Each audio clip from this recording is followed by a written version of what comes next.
दुरुस्त हुए और जिंदगियां उनकी इस्लाम पर आई, जिंदगियां उनकी इस्लाम पर आई। जैसे जैसे इस्लाम आता गया, मेरे बुजुर्गों, इस्लाम जिंदगी में आता गया, अल्लाह ताला ने उनको नमूना बना दिया। और वो सहाबा किराम हैं जिन्होंने ईमान की हालत में हुजूर सल्लल्लाहु अलैहि वसल्लम को देखा और ईमान ही की हालत में दुनिया से गए।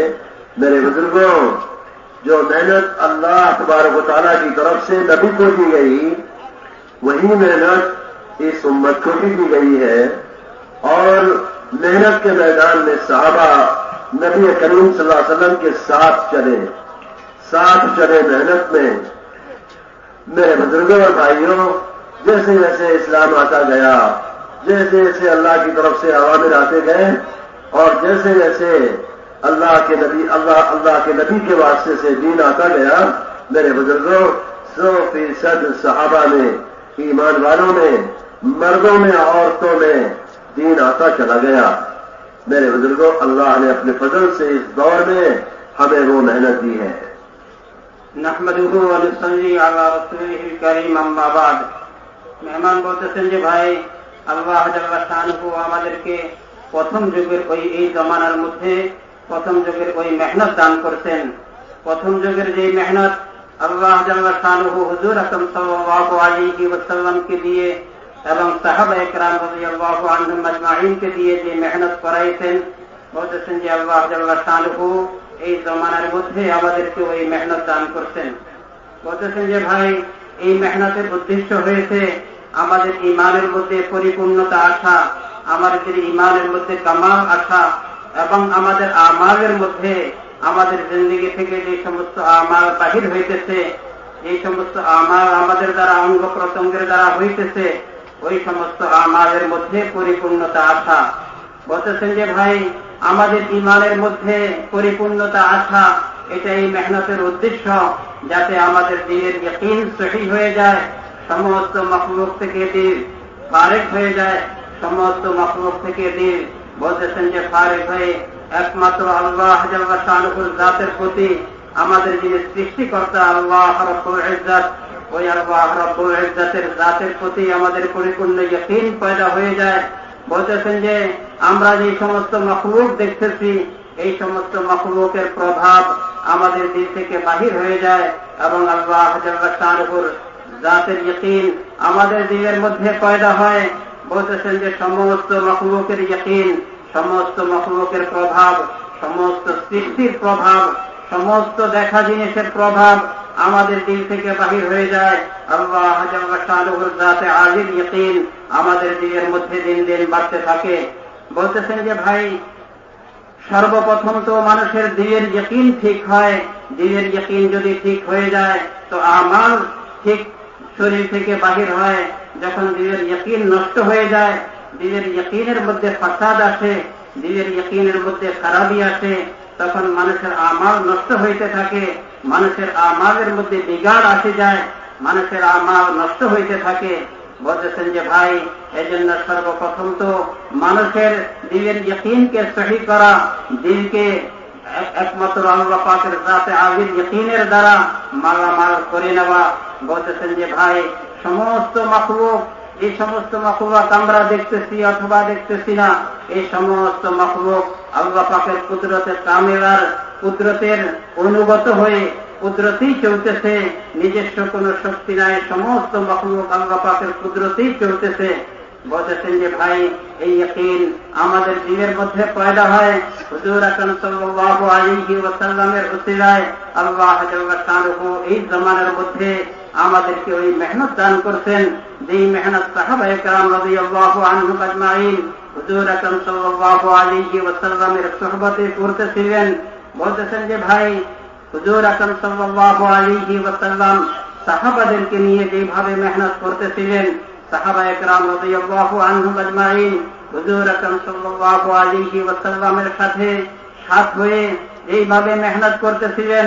বলতেছেন যে দিন দিন ওনাদের দিনের ইয়াকিনের উন্নতি হইতেছিল, আর যত বেশি দিনের ইয়াকিনের উন্নতি হইতেছিল অত বেশি ওনাদের জিন্দেগির মধ্যে ইসলাম আর দ্বীন আসতেছিল। ইসলাম আর দ্বীন ওনাদের জিন্দেগির মধ্যে পরিপূর্ণ ভাবে আসতেছিল।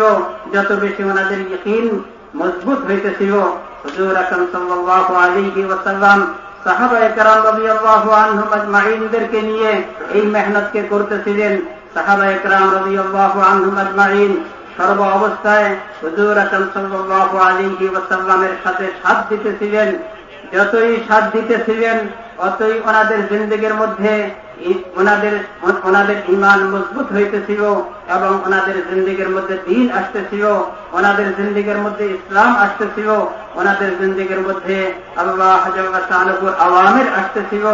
যখন এই কোন হুকুম নাযিল হইতেছিল সাহাবায়ে কেরাম রাদিয়াল্লাহু আনহুম আজমাইন পরিপূর্ণভাবে ওই আওয়ামের গুলিকে পুরা করতেছিলেন, যেহেতু দিলের সুধার হয়ে গেছিল, দিলের ইয়াকিন মজবুত হয়ে গেছিল। বলতেছেন যে ভাই আল্লাহ জাল্লা শানুহু ওই একই মেহনত হুজুর আকরাম সাল্লাল্লাহু আলাইহি ওয়াসাল্লামের তুফাইলে এই উম্মতকে দান করতেন।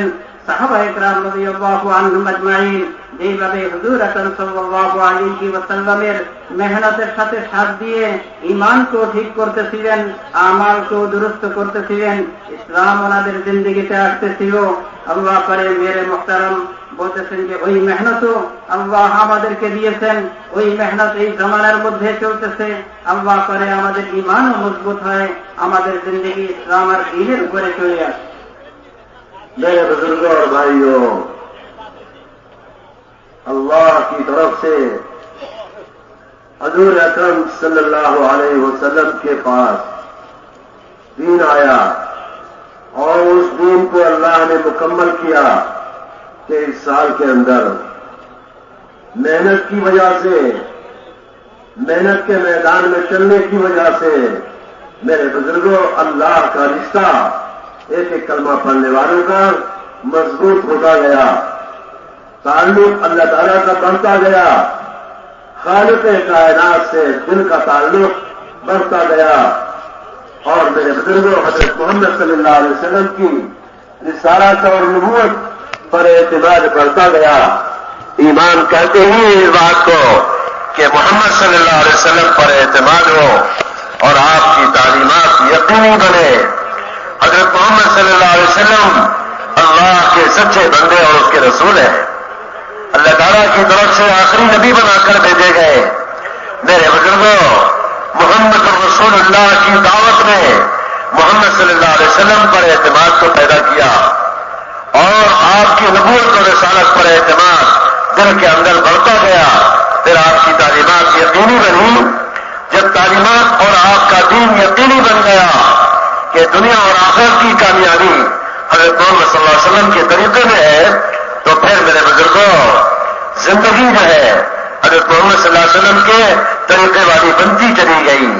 जैसे जैसे दीन आया वैसे वैसे मर्दों में भी, औरतों में भी, बच्चों में भी दीन आता चला गया। मेरे बुजुर्गों मेहनत क्या है? मेरे बुजुर्गों ये कोई नई चीज नहीं है, छूट गई थी उम्मत से और उम्मत के अंदर दावत का अमल छूट गया, मखलूक से मुतासिर होकर चलने वाली बन गई। मखलूक का तासुर इनके दिलों में आया, दुनिया की मोहब्बत इनके दिलों में आई, फिर उनकी तबीयतें गुनाहों की तरफ गईं, शहवतों की तरफ गईं, नाफरमानियों की तरफ गईं। जब मादी चीजों का, मुल्क माल का यकीन दिलों में आता है तो फिर मेरे बुजुर्गों फिर आदमी का दिल फसाद की तरफ चलता है, गुनाहों की तरफ जाता है, नाफरमानियों की तरफ जाता है। सरकार दो आलम सल्लल्लाहु अलैहि वसल्लम ने इरशाद फरमाया, हुब्ब दुनिया रास कुल्ल खतिया, हर गुनाह की जड़ दुनिया की मोहब्बत है। मेरे बुजुर्गों जब मुल्क माल का तासुर यकीन दिलों के अंदर पैदा हो जाता है तो फिर ये दिल बजाय खैर की तरफ चलने के, बजाय हुक्मों की तरफ चलने के, बजाय नबी की तालीमात की तरफ चलने के, ये दिल जो है शहवतों की तरफ चलता है, गुनाहों की तरफ जाता है, नाफरमानी और मासियत की तरफ जाता है। तो বলতেছেন যে ভাই হুজুর আকরাম সাল্লাল্লাহু আলাইহি ওয়াসাল্লামকে আল্লাহ জাল্লা শানুহু দ্বীন দান করছেন। 23 বছরের মেহনতে হুজুর আকরাম সাল্লাল্লাহু আলাইহি ওয়াসাল্লামের উপরে আল্লাহ জাল্লা শানুহু দ্বীনকে পরিপূর্ণ করছেন। হুজুর আকরাম সাল্লাল্লাহু আলাইহি ওয়াসাল্লামের উপরে দ্বীনকে পরিপূর্ণ করা হয়েছে। হুজুর আকরাম সাল্লাল্লাহু আলাইহি ওয়াসাল্লাম দাওয়াতের এই আজিম মেহনতের দ্বারা সাহাবায়ে কেরাম রাদিয়াল্লাহু আনহুম আজমাইনের উপরে মেহনত করতেন। সাহাবায়ে কেরাম রাদিয়াল্লাহু আনহুম আজমাইন মেহনত করে করে ওনাদের ঈমানকে ঠিক করছেন। বলতেছেন যে যতই ঈমান মজবুত হইতেছিল ততই ওনাদের দিলের মধ্যে আল্লাহ পাকের জাতের ইয়াকিন আসতেছিল, যতই আসতেছিল তত বেশি আল্লাহ পাকের সাথে সম্পর্ক বাড়তেছিল। আল্লাহ জাল্লা শানুহুর ভয় আর আল্লাহ জাল্লা শানুহুর মহব্বত দিনের মধ্যে দিন দিন বাড়তেছিল। বলতেছেন যে ভাই সাহাবায়ে কেরাম রাদিয়াল্লাহু আনহুম আজমাইন মেহনত করতে করতে দিনের মধ্যে আল্লাহ পাকের জাতের ইয়াকিন বাড়তেছিল, আল্লাহ পাকের সাথে সম্পর্ক বাড়তেছিল, আল্লাহ পাকের আহকামের উপরে ইয়াকিন বাড়তেছিল। হুজুর আকরাম সাল্লাল্লাহু আলাইহি ওয়াসাল্লামের সাথে সম্পর্ক বাড়তেছিল। হুজুর আকরাম সাল্লাল্লাহু আলাইহি ওয়াসাল্লামের তালিমাত, হুজুর আকরাম সাল্লাল্লাহু আলাইহি ওয়াসাল্লামের শিক্ষা, হুজুর আকরাম সাল্লাল্লাহু আলাইহি ওয়াসাল্লামের আনিত দ্বীনের মধ্যে দুনিয়া এবং আখিরাতের সফলতার ইয়াকিন বাড়তেছিল। তিনি বলতেছেন যে ভাই ঈমান কাকে বলে? ঈমান বলা হয় হুজুর আকরাম সাল্লাল্লাহু আলাইহি ওয়াসাল্লামের উপরে পরিপূর্ণ ইতিমাদ করে, পরিপূর্ণ বিশ্বাস করে হুজুর আকরাম সাল্লাল্লাহু আলাইহি ওয়াসাল্লামের আনিত দ্বীনের উপরে পরিপূর্ণ ইয়াকিন স্থাপন করা, হুজুর আকরাম সাল্লাল্লাহু আলাইহি ওয়াসাল্লামের হায়াতে তাইয়্যিবার উপরে হুজুর আকরাম সাল্লাল্লাহু আলাইহি ওয়াসাল্লামের আনিত তরিকায়ে হায়াতের উপরে পরিপূর্ণ ইতিমাদ পয়দা করা এবং জিন্দেগি ওর উপরে উঠানো। বলতেছেন যে ভাই সাহাবায়ে কেরাম রাদিয়াল্লাহু আনহুম আজমাইন হুজুর আকরাম সাল্লাল্লাহু আলাইহি ওয়াসাল্লামের সাথে দাওয়াতের এই আজিম মেহনত করতে করতে ওনাদের দিলের ইয়াকিন বাড়তেছিল। হুজুর আকরাম সাল্লাল্লাহু আলাইহি ওয়াসাল্লামের উপরে ইতিমাদ বাড়তেছিল। হুজুর আকরাম সাল্লাল্লাহু আলাইহি ওয়াসাল্লামের মহব্বত দিন দিন বাড়তেছিল। হুজুর আকরাম সাল্লাল্লাহু আলাইহি ওয়াসাল্লামের আনিত দ্বীনের উপরে ইতিমাদ বাড়তেছিল। হুজুর আকরাম সাল্লাল্লাহু আলাইহি ওয়াসাল্লামের হায়াতে তাইয়্যিবার উপরে ইয়াকিন বাড়তেছিল, জিন্দেগি এর উপরে উঠতেছিল। এই জন্য জিন্দেগি থেকে মাসিয়াত খতম হইতেছিল, মন চাহি জিন্দেগি দিন দিন দিল থেকে এবং জিন্দেগি থেকে বাহির হইতেছিল। দুনিয়ার মহব্বত দিন দিন দিল থেকে বাহির হইতেছিল। বলতেছেন যে আখিরাতের ফিকির বাড়তেছিল। হুজুর আকরাম সাল্লাল্লাহু আলাইহি ওয়াসাল্লামের আনিত দ্বীনের উপরে পরিপূর্ণভাবে চলার বলতেছেন যে এক মেজাজ সাহাবায়ে কেরাম রাদিয়াল্লাহু আনহুম আজমাইনের মধ্যে বাড়তেছিল। যেহেতু দাওয়াতের এই আজিম মেহনতের দ্বারা ওনাদের জিন্দেগি পরিবর্তন হইতেছিল, ইয়াকিন পরিবর্তন হইতেছিল, ইয়াকিন বাড়তেছিল। বলতেছেন যে ভাই নফস আর খাহিশাতের উপরে চলার যে জজবা, এই জজবা খতম হইতেছিল এবং দুনিয়ার মহব্বত দিন দিন দিল থেকে বাহির হইতেছিল। বলতেছেন যে ভাই আজকে ওই দাওয়াতের মেহনত এক যুগ ধরে বলতেছেন যে লম্বা সময় ধরে আমাদের জিন্দেগি থেকে ছুটে যাওয়ার কারণে আমাদের জিন্দেগি বলতেছেন যে ভাই পরিবর্তন হইতে আছে। বলতেছেন যে আমাদের দিলের মধ্যে দুনিয়ার মহব্বত বাড়তেছে, আমাদের দিলের মধ্যে দুনিয়ার প্রতি লোভ লালসা বাড়তেছে। বলতেছেন যে ভাই আমাদের জিন্দেগির মধ্যে মাসিয়ত আসতেছে, আমাদের জিন্দেগির মধ্যে নাফরমানি আসতেছে। বলতেছেন যে নফসের ধোকায়, খাহিশাতের ধোকায় পড়ে, দুনিয়ার ধোকায় পড়ে বলতেছেন যে ভাই আখিরাতকে ভুলে দুনিয়ার জিন্দেগিকে প্রাধান্য দিয়ে দুনিয়ার প্রভাবে প্রভাবান্বিত হয়ে আমরা দুনিয়ার মেজাজে চলতেছি, নাফরমানি আমাদের জিন্দেগির মধ্যে আসতেছে। এই জন্য তো হাদিসে পাকের মধ্যে হুজুর আকরাম সাল্লাল্লাহু আলাইহি ওয়াসাল্লামের সাদ ফরমান এই জন্য এটাও আছে আর দুনিয়ার অসুকুল্লে খাতিয়া, দুনিয়ার মহব্বত, দুনিয়ার দিকে মনের আকৃষ্টতা সমস্ত খারাপের জল এবং সমস্ত নাফরমানির জল। বলতেছেন যে ভাই দাওয়াতের এই হুব্বুদ দুনিয়ার অসুকুল্লে খাতিয়া, দুনিয়ার মহব্বত বলতেছেন যে সমস্ত খারাপের জল, সমস্ত নাফরমানির জল। এই জন্য দুনিয়ার দাওয়াতের এই আজিম মেহনত ছুটে যাওয়ার কারণে আমাদের দিলের মধ্যে দুনিয়ার মহব্বত আসতেছে, আমাদের দিলের মধ্যে দুনিয়ার প্রভাব আসতেছে, আমাদের দিলের মধ্যে দুনিয়ার প্রতি আকৃষ্টতা আসতেছে এবং আমাদের দিলের মধ্যে দুনিয়ার মহব্বত দিন দিন বাড়তেছে। এই জন্য আমাদের জিন্দেগির মধ্যে নাফরমানি আসতেছে, আমাদের জিন্দেগির থেকে আল্লাহর হুকুম নষ্ট হইতেছে, আল্লাহর হুকুম ছুটতেছে। বলতেছেন যে ভাই এই দাওয়াতের আজিম মেহনত ছুটে যাওয়ার কারণে, যেই মেহনতের কারণে সাহাবাদের জিন্দেগি পরিবর্তন হইতেছিল, আজকে ওই মেহনত ছুটে যাওয়ার কারণে আমাদের জিন্দেগি দিন দিন পরিবর্তন হয়ে যাইতেছে।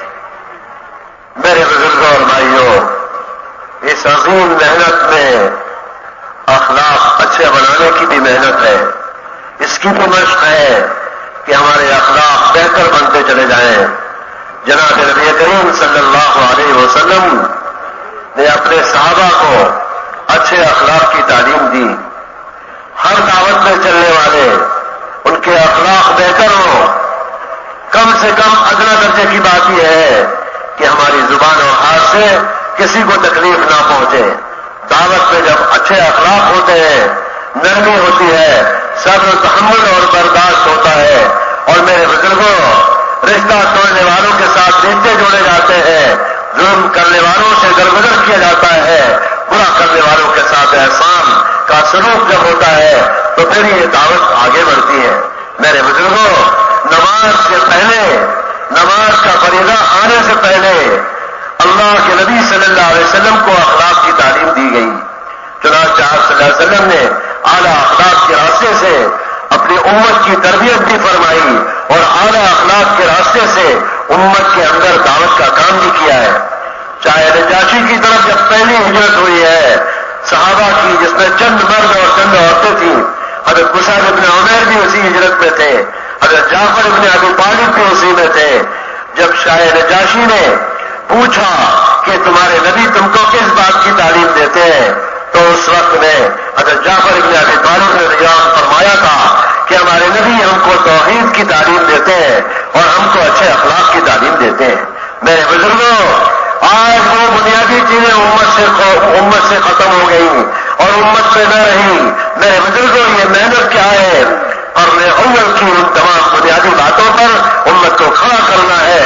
یہ امت بلند اخلاق پر آوے، یہ امت دعوت کے عظیم عمل پر آوے، تاکہ اس میں اخلاق کے راستے سے دنیا میں میرے بزرگوں ایمان کا ماحول بنے اور جو ہے دنیا میں حضرت محمد صلی اللہ علیہ وسلم والی مبارک زندگی پر چلنے کا ماحول بنے۔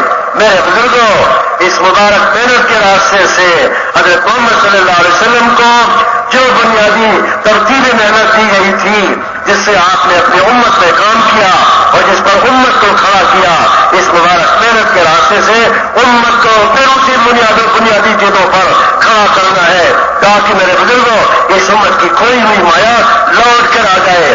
حضرت مولانا الیاس صاحب رحمۃ اللہ علیہ فرماتے تھے، اس مبارک محنت کے راستے سے امت کی کھوئی ہوئی مایا اور صلاحیت اللہ پاک دوبارہ لوٹا کر لاوے گا۔ میرے بزرگوں، یہ محنت بڑی عالی محنت ہے۔ اللہ پاک اپنے فضل سے ہمارے سینوں کو اس محنت کے لیے منشرح فرما دے۔ বলতেছেন যে ভাই, এই দাওয়াতের আজিম মেহনতের মধ্যে আখলাকেরও তাজিম আছে। বলতেছেন যে আখলাককে সুন্দর করা, নিজের আখলাক আর চরিত্রকে সুন্দর করা, এই আখলাকের তালিম রয়ে গেছে।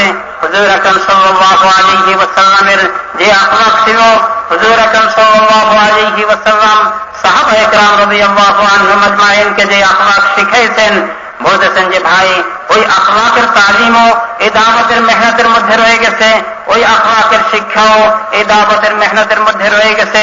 এই দাওয়াতের মেহনতের দ্বারা এটাও উদ্দেশ্য আমাদের মধ্যে, যারা আমরা দাওয়াতের মেহনত করতেছি, আমাদের মধ্যে ওই আখলাক জিন্দা হয়, যেই আখলাক হুজুর আকরাম সাল্লাল্লাহু আলাইহি ওয়াসাল্লামের আখলাক ছিল, যেই আখলাক সাহাবায়ে কেরাম রাদিয়াল্লাহু আনহুম আজমাইনের আখলাক ছিল।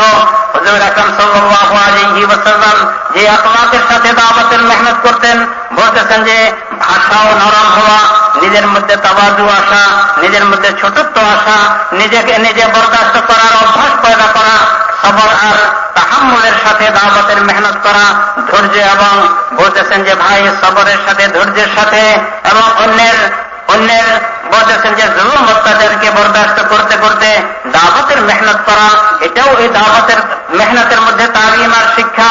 হুজুর আকরাম সাল্লাল্লাহু আলাইহি ওয়াসাল্লাম সাহাবায়ে কেরাম রাদিয়াল্লাহু আনহুম আজমাইনকে বলতেছেন যে দাওয়াতের মেহনতের দ্বারা যে আখলাকের তালিম দিছেন, যে আখলাকের শিক্ষা দিছেন, আবার দুবারা উম্মতের মধ্যে ওই আখলাক জিন্দা হয়ে যায়।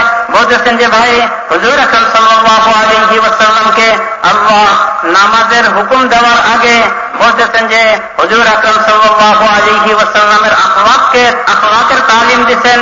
হুজুর আকরাম সাল্লাল্লাহু আলাইহি ওয়াসাল্লামের আখলাক খুলুকে আযীম ছিল, উত্তম চরিত্রের মালিক ছিলেন। হুজুর আকরাম সাল্লাল্লাহু আলাইহি ওয়াসাল্লাম সাহাবাদেরকে ওই আখলাক শিখাইছেন। বলতেছেন যে ভাই, সাহাবায়ে কেরাম রাদিয়াল্লাহু আনহুম আজমাইন ওই উত্তম আখলাকের সাথে এই দাওয়াতের আযীম মেহনত করতেছিলেন। বলতেছেন যে জুলুম করেনেওয়ালার জুলুমকে মাফ করে দেওয়া, যারা অন্যায় করে তাদের অন্যায়কে মাফ করে দেওয়া, তাদের সাথে ভালো আচরণ করা, তাদেরকে মাফ করে দেওয়া, যারা অন্যায় করে তাদেরকে মাফ করে দেওয়া এবং তাদের সাথে উত্তম আচরণ করা। হুজুর আকরাম সাল্লাল্লাহু আলাইহি ওয়াসাল্লামের ওই আখলাকের তালিমের মধ্যে এজন্য হযরত মাওলানা ইলিয়াস সাহেব রাহমাতুল্লাহ আলাইহি এই কথা বলতেন। হুজুর আকরাম সাল্লাল্লাহু আলাইহি ওয়াসাল্লাম এই মেহনতের দ্বারা যেই উত্তম উত্তম জিনিসগুলিকে জিন্দা করার উদ্দেশ্য ছিল, হুজুর আকরাম সাল্লাল্লাহু আলাইহি ওয়াসাল্লামের এই দাওয়াতের আযীম মেহনতের মধ্যে যেই জিনিসগুলির তালিম ছিল, আবার পুরানায় দুনিয়ার মধ্যে এবং উম্মতের মধ্যে ওই বুনিয়াদী জিনিসগুলি জিন্দা হয়ে যায়। হুজুর আকরাম সাল্লাল্লাহু আলাইহি ওয়াসাল্লাম এই দাওয়াতের আযীম মেহনতের মধ্যে যেই সমস্ত আমালের, যেই সমস্ত বলতেছেন যে গুণাবলীর তালিম দিচ্ছেন এবং যার দ্বারা সাহাবায়ে কেরাম রাদিয়াল্লাহু আনহুম আজমাইনের জিন্দেগিতে ওই আখলাকগুলি, ওই তালিমগুলি, ওই বুনিয়াদিগুলি জিনিসগুলি জিন্দা হইতেছিল। আল্লাহ করে বলতেছেন যে ভাই, এই দাওয়াতের আযীম মেহনতের দ্বারা ওই বুনিয়াদি জিনিসগুলি পুনরায় জিন্দা করা, এটাই উদ্দেশ্য। বলতেছেন যে হুজুর আকরাম সাল্লাল্লাহু আলাইহি ওয়াসাল্লাম, হুজুর আকরাম সাল্লাল্লাহু আলাইহি ওয়াসাল্লামের এই দাওয়াতের জামানার শুরুতে সাহাবায়ে কেরাম রাদিয়াল্লাহু আনহুম আজমাইন হাবশাতে কিছু সাহাবী হাবশাতে হিজরত করছেন। তার মধ্যে হযরত মুসআব বিন উমাইর রাদিয়াল্লাহু আনহু, হযরত জাফর ইবনে আবি তালিব রাদিয়াল্লাহু আনহু ওনারা ছিলেন। যখন হাবশাতে বাদশার সামনে ওনাদেরকে ডাকা হয়েছে এবং জিজ্ঞাসা করা হয়েছে, তোমাদেরকে তোমাদের নবী কি জিনিসের তালিম দেয়? হযরত জাফর রাদিয়াল্লাহু আনহু আগেবারে এই কথা বলছিলেন, আমাদের নবী আমাদেরকে তাওহীদের তালিম দেয় এবং উত্তম চরিত্রের তালিম দেয়। বলতেছেন যে ভাই, এই দাওয়াতের মেহনতের দ্বারা আমাদের জিন্দেগিতেও ওই তালিম জিন্দা হওয়া, ওই শিক্ষাগুলি জিন্দা হওয়া, ওই বুনিয়াদী জিনিসগুলি জিন্দা হওয়া, যে জিনিসগুলি সাহাবায়ে কেরাম রাদিয়াল্লাহু আনহুম আজমাইনের জিন্দেগিতে জিন্দা হয়েছে, তার মধ্যে একটা হয়েছে উত্তম আখলাক। হুজুর আকরাম সাল্লাল্লাহু আলাইহি ওয়াসাল্লাম কত উত্তম আখলাকের সাথে দাওয়াত দিতেন, যেই দাওয়াতের দ্বারা সাহাবায়ে কেরাম রাদিয়াল্লাহু আনহুম আজমাইনের দিল পরিবর্তন হয়েছে, যেই আখলাকের দ্বারা ওনারা ইসলামের দিকে আসছেন এবং যে আখলাকের দ্বারা ওনাদের জিন্দেগি ওরকম উত্তম আখলাকের দ্বারা নুরানিয়াত, ওই নুরানিয়াতের দ্বারা নুরানি হয়েছে। मेरे बुजुर्गों और भाइयों, हुकूक का दीन जनाब नबी करीम सल्लल्लाहु अलैहि वसल्लम ने हमें बतलाया। आप सल्लल्लाहु अलैहि वसल्लम जैसे आप दाई अल्लाह की तरफ से दाई बनाकर भेजे गए, ऐसे ही आप सल्लल्लाहु अलैहि वसल्लम मुअल्लिम बनाकर भेजे गए। आपने फरमाया, बुइस तो मुअल्लिमा, कि अल्लाह ने मुझे मुअल्लिम बनाकर भेजा। जो कुछ भी दीन आपके पास आया, आप उस दीन को सिखाने वाले और बताने वाले थे।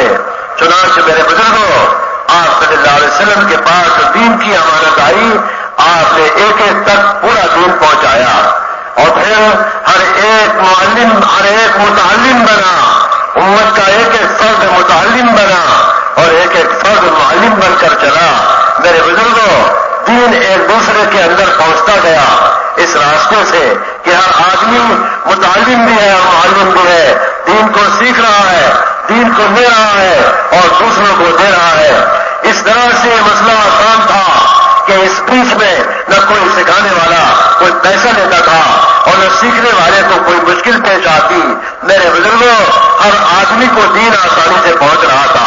दावत के रास्ते से दिलों की जमीन में इस्तेदाद पैदा हुई, दावत के रास्ते से दिलों की जमीन हमवार हुई और दावत के रास्ते से दिलों में इस्तेदाद आई हुक्मों पर चलने की और मेरे बुजुर्गों, नबी पाक सल्लल्लाहु अलैहि वसल्लम के लाए हुए मुबारक तरीकों पर चलने की। और फिर हर आदमी अपना दीन लेने वाला था, हर आदमी अपना दीन सीख रहा था और दूसरों को सिखा रहा था।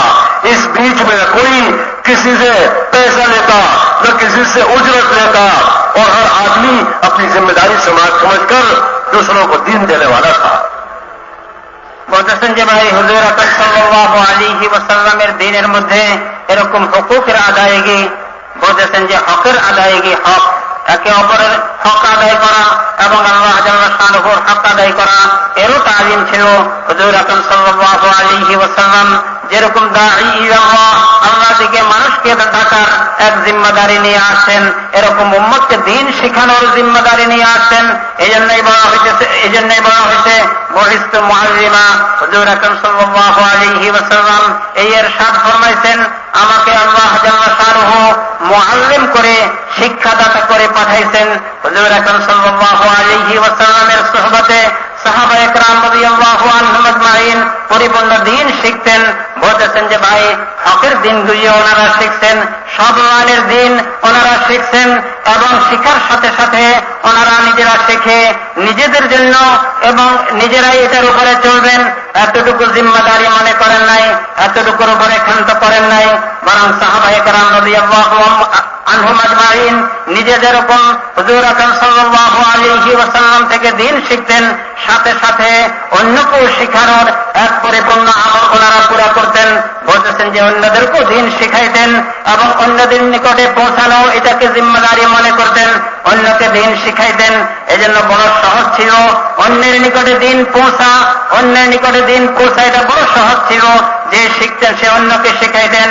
যেরকম ওনারা মুতাআল্লিম ছিলেন, দ্বীন শিখনে বলা ছিলেন, এরকম সাথে সাথে অন্যকে দ্বীন শিখানো এটাকে জিম্মাদারি মনে করতেন, অন্যকে দ্বীন শিখাইতেন। এর কারণে বড় সহজে প্রত্যেকের নিকটে দ্বীন পৌঁছে যাইত। বলতেছেন যে ভাই, এই দ্বীন শিখানোর মধ্যে ওনারা কারো থেকে কোনো উজরত এবং কোনো বদলা নিতেন না, জিম্মাদারি মনে করতেন। দাওয়াতের রাস্তায় বলতেছেন যে ভাই, প্রত্যেকে এক জিম্মাদারির এহসাসের অনুভূতি পয়দা হইতেছিল এবং অন্যকে দ্বীন পৌঁছানোর এক মেজাজ পয়দা হইতেছিল, এক জিম্মাদারের এহসাসের অনুভূতি পয়দা হইতেছিল। এজন্য অন্যকে সহজ বা অন্যকে দ্বীন পৌঁছাইতেন, সহজে অন্যের নিকটে দ্বীন পৌঁছে যাইত। হুজুর আকরাম সাল্লাল্লাহু আলাইহি ওয়াসাল্লাম যেরকম দাঈ ইলাল্লাহ ছিলেন, এরকম অন্যকে দ্বীন শিখানো এই জিম্মাদারিও নিয়ে আসেন।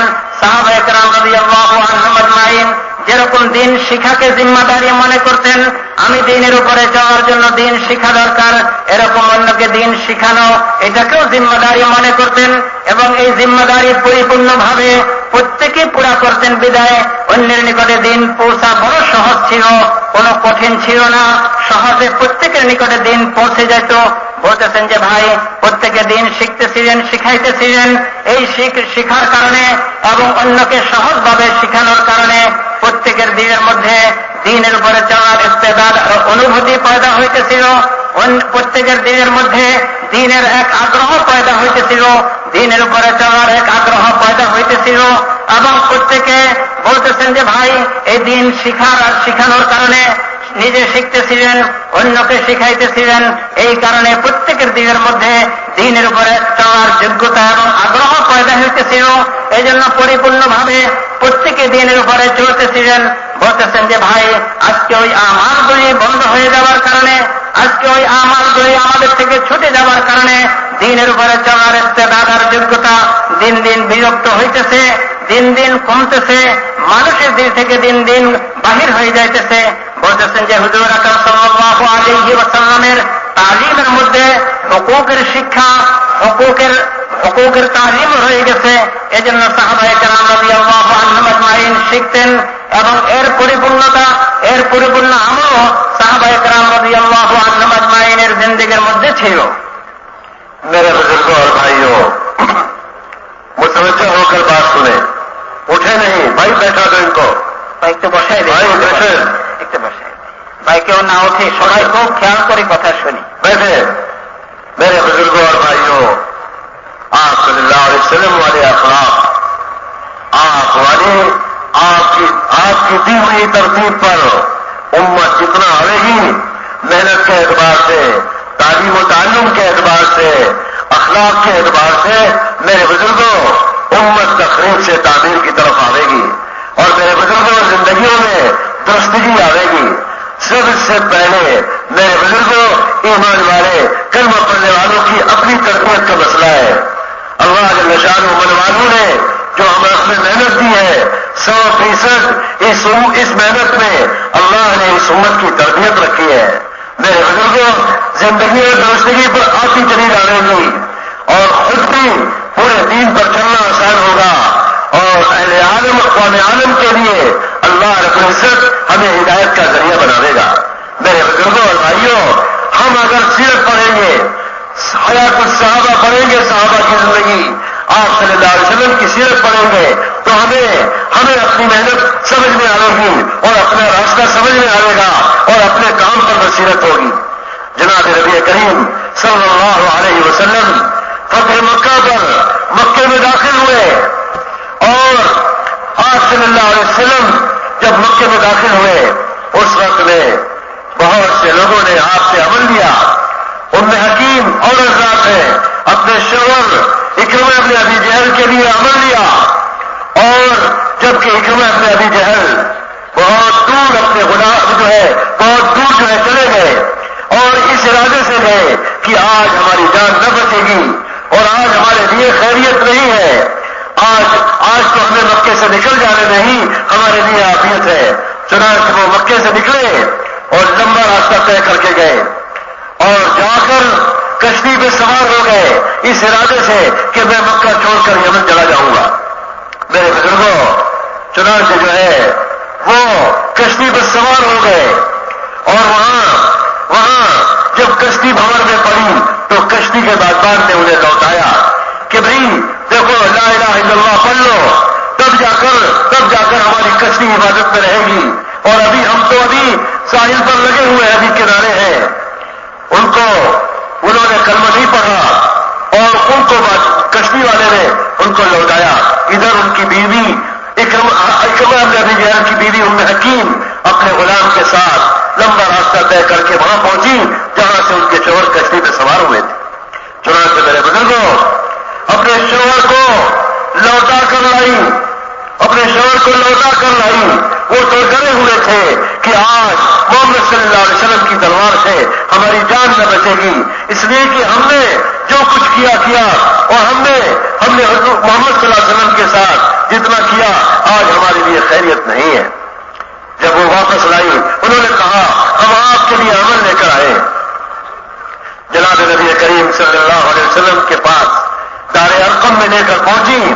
آپ صلی اللہ علیہ وسلم نے اس آدمی کے لیے جو اللہ کا دشمن، اللہ کے رسول کا دشمن اور زندگی گزار دی اسلام کی مخالفت میں، اس شخص کے لیے آپ صلی اللہ علیہ وسلم نے اپنے شان مبارک سے چادر اتار کر آپ نے اکرام میں ان کے لیے بچھا دی۔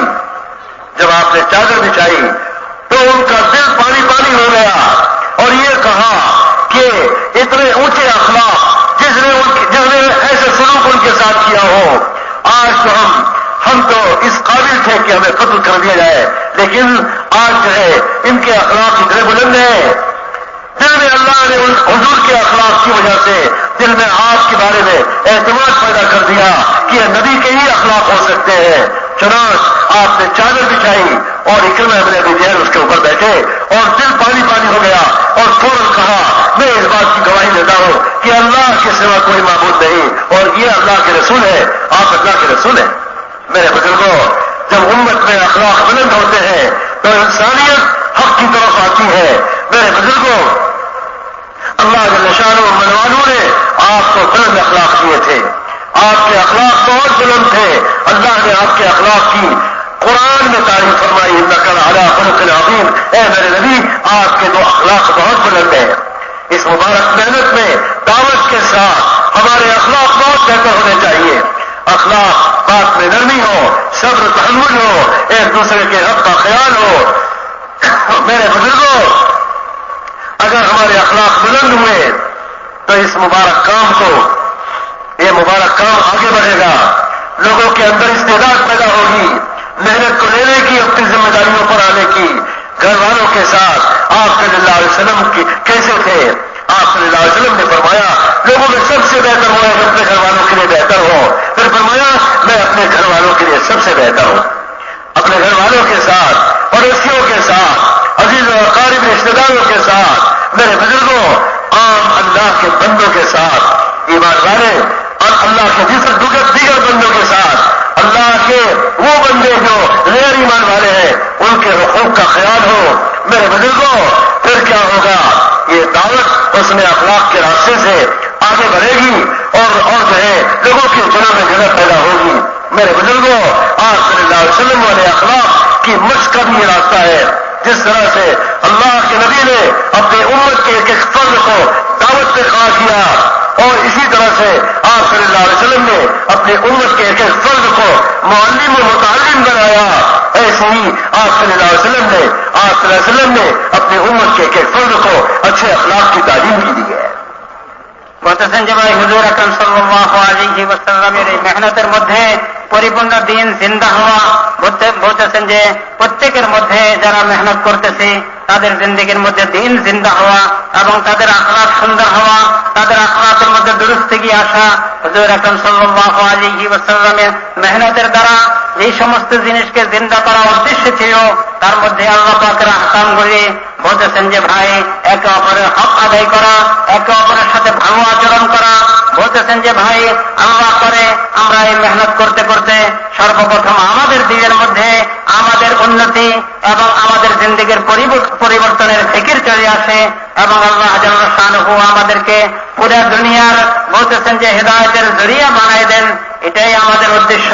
বলতেছেন যে ভাই হুজুর আকরাম সাল্লাল্লাহু আলাইহি ওয়াসাল্লামের মেহনতের মধ্যে সাহাবায়ে কেরাম রাদিয়াল্লাহু আনহুম আজমাইনের উপরে যে দাওয়াতের আযীম মেহনত করতেন, এই মেহনতের মধ্যে পরিপূর্ণ দিন জিন্দা হওয়া, আল্লাহ পাকের আহকামগুলি জিন্দা হওয়া, আখলাক সুন্দর হওয়া, আখলাকের মধ্যে উন্নতি হওয়া।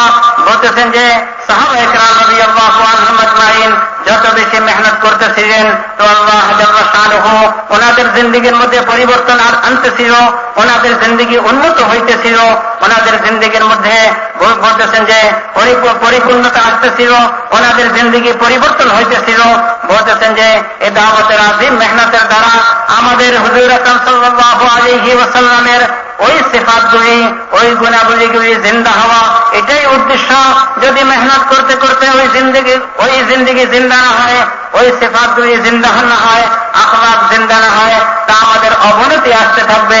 বলতেছেন যে ভাই এই জন্যই তো বলা হয় হুজুর আকরাম সাল্লাল্লাহু আলাইহি ওয়াসাল্লামের সিরাতকে আমরা হুজুর আকরাম সাল্লাল্লাহু আলাইহি ওয়াসাল্লামের জীবনীকে খুব পড়ি এবং সাহাবায়ে কেরাম রাদিয়াল্লাহু আনহুম আজমাইনের জীবনীকে, সাহাবায়ে কেরাম রাদিয়াল্লাহু আনহুম আজমাইনের সিরাতকে খুব পড়ি, যাতে আমাদের জিন্দেগি ওই বুনিয়াদে উঠে, আমাদের জিন্দেগি ওই আখলাকের উপরে গড়ে, আমাদের জিন্দেগির মধ্যে বলতেছেন যে ভাই ওই সিফাতগুলি আসে যেগুলি সাহাবাদের জিন্দেগির মধ্যে ছিল। হুজুর আকরাম সাল্লাল্লাহু আলাইহি ওয়াসাল্লাম ফতহে মক্কার দিন মক্কাতে যখন ঢুকছেন তো অনেকেই হুজুর আকরাম সাল্লাল্লাহু আলাইহি ওয়াসাল্লাম থেকে আমনের নিরাপত্তা নিছেন। এইভাবে হযরত উম্মে হাকিম রাদিয়াল্লাহু আনহা, ইকরামা রাদিয়াল্লাহু আনহুর বিবি, তিনিও আসছেন। আসি বললেন ইয়া রাসূলুল্লাহ, ইয়া রাসূলুল্লাহ, আমার স্বামী ইকরামা জানের ভয়ে এই দেশ ত্যাগ করে চলে গেছে, আপনি তাকে নিরাপত্তা দেন। হুজুর আকরাম সাল্লাল্লাহু আলাইহি ওয়াসাল্লাম ইসলামের এত বড় দুশমন ছিলেন, তিনি ওনাকেও নিরাপত্তা দিয়ে দিচ্ছেন। উম্মে হাকিম রাদিয়াল্লাহু আনহা সফর করতে করতে হযরত ইকরামা রাদিয়াল্লাহু আনহু চিন্তা করলেন আমি মক্কাতে যদি থাকি আমার জান বাঁচবে না, আমার কল্লা কাটা যাবে, আমি শেষ হয়ে যাব। এই জন্য জানের ভয়ে তিনি মক্কা ছাড়ি ইয়ামানের দিকে রওনা করছেন। করতে করতে যখন সাগরের পাড়ে পৌঁছছেন, বলতেছেন যে সাগরে নৌকায় উঠবেন। নৌকায় যখন উঠছেন তখন নৌকার মাঝি বলতেছে দেখো আমরা সাগর পাড়ি দিব, আমাদেরকে একমাত্র আল্লাহই হেফাজত করবে, তুমি লা ইলাহা ইল্লাল্লাহ পড়ো। যখন তিনি লা ইলাহা ইল্লাল্লাহ পড়েন নাই, আবার নৌকাকে ফিরাই কিনারায় নিয়ে আসছেন। হযরত উম্মে হাকিম রাদিয়াল্লাহু আনহা সেখানে পৌঁছে গেছেন। হযরত ইকরামা রাদিয়াল্লাহু আনহুকে বললেন আমি হুজুর আকরাম সাল্লাল্লাহু আলাইহি ওয়াসাল্লাম থেকে নিরাপত্তা নিয়ে আসছি, আমি হুজুর আকরাম সাল্লাল্লাহু আলাইহি ওয়াসাল্লাম থেকে আপনার ব্যাপারে অনুমতি আর নিরাপত্তা নিয়ে আসছি। বলতেছেন যে হযরত ইকরামা রাদিয়াল্লাহু আনহু চিন্তা করলেন আমি ইসলামের আগে, আমি মুসলমান হওয়ার আগে আমি এর আগ পর্যন্ত কি না করছি হুজুর আকরাম সাল্লাল্লাহু আলাইহি ওয়াসাল্লামের সাথে, যত দুশমনী হইতে পারে, যত আচরণ হইতে পারে, বলতেছেন যে আমি কোনো দায়িত্ব বাদ দিই নাই, আমি সবগুলি হুজুর আকরাম সাল্লাল্লাহু আলাইহি ওয়াসাল্লামের সাথে শেষ করছি। হুজুর আকরাম সাল্লাল্লাহু আলাইহি ওয়াসাল্লাম আমাকে নিরাপত্তা দিচ্ছেন। বলতেছেন যে সফর করে যখন মক্কাতে পৌঁছছেন হুজুর আকরাম সাল্লাল্লাহু আলাইহি ওয়াসাল্লাম দারুল আরকামে ছিলেন। হযরত ইকরামা রাদিয়াল্লাহু আনহু যখন পড়ছেন হুজুর আকরাম সাল্লাল্লাহু আলাইহি ওয়াসাল্লাম কত উত্তম আখলাকের অধিকারী, হুজুর আকরাম সাল্লাল্লাহু আলাইহি ওয়াসাল্লাম পিছনের কোনো কথাকেই স্মরণ করেন নাই, নিজের চাদর মুবারককে হযরত ইকরামা রাদিয়াল্লাহু আনহুর জন্য বিছাইয়ে দিচ্ছেন। বলতেছেন যে এরকম আখলাকের অধিকারী হইলে আল্লাহ জাল্লা শানুহু হুজুর আকরাম সাল্লাল্লাহু আলাইহি ওয়াসাল্লামকে কোরআনে পাকের মধ্যে খেতাব করে বলতেছেন, ইন্নাকা আলা খুলুকিন আযীম, আপনাকে আল্লাহ উত্তম আখলাকের দ্বারা উত্তম চরিত্রের অধিকারী বানাইছেন। বলতেছেন যে হুজুর আকরাম সাল্লাল্লাহু আলাইহি ওয়াসাল্লাম যখন নিজের চাদর মুবারককে বিছাই দিলেন, হযরত ইকরামা রাদিয়াল্লাহু আনহু এই আখলাক দেখে, এই চরিত্র দেখে, এই ইস্তেকবাল দেখে, এই হুজুর আকরাম সাল্লাল্লাহু আলাইহি ওয়াসাল্লামের আপনত্ব দেখে সাথে সাথে দিল পানি হয়ে গেল, দিল গলে গেল। বলতেছেন যে ভাই, আখলাকের দ্বারা এরকমই মানুষের দিল এইভাবে গড়ে যেইভাবে ইকরামা রাদিয়াল্লাহু আনহুর দিল গলছেন। ইকরামা রাদিয়াল্লাহু আনহু বললেন, এই আখলাক নবী ছাড়া আর কাহারও হইতে পারে না, একমাত্র এই আখলাক হুজুর আকরাম সাল্লাল্লাহু আলাইহি ওয়াসাল্লাম যে নবী, এই আখলাকই প্রমাণ করছেন। আখলাকের কারণে সাথে সাথে তিনি কলমা পড়ে মুসলমান হয়ে গেলেন। এই কথা বললেন, আমি সাক্ষী দিতেছি আল্লাহ ছাড়া কোনো মাবুদ নাই, আমি এই কথা সাক্ষী দিতেছি আপনি মুহাম্মদ সাল্লাল্লাহু আলাইহি ওয়াসাল্লাম আল্লাহর রাসূল। বলতেছেন যে ভাই, হুজুর আকরাম সাল্লাল্লাহু আলাইহি ওয়াসাল্লামের এই দাওয়াতের তালিমের মধ্যে, এই দাওয়াতের মেহনতের মধ্যে বলতেছেন যে ভাই, এই আখলাকের তালিমও রয়ে গেছে, লেনদেনের মধ্যে দিন আসা এটারও তালিম রয়ে গেছে, মানুষের সাথে ভালো আচরণ করা। বলতেছেন যে ভাই, এটারও তালিম রয়ে গেছে। এই দাওয়াতের মেহনতের দ্বারা আমাদের জিন্দেগির মধ্যে এরকম সবর আর ধৈর্য আসে যায়, আমাদের কথা নরম হয়, আমাদের আখলাক সুন্দর হয়, মানুষের সাথে আচার আচরণ ভালো হয়, আমাদের ঘর।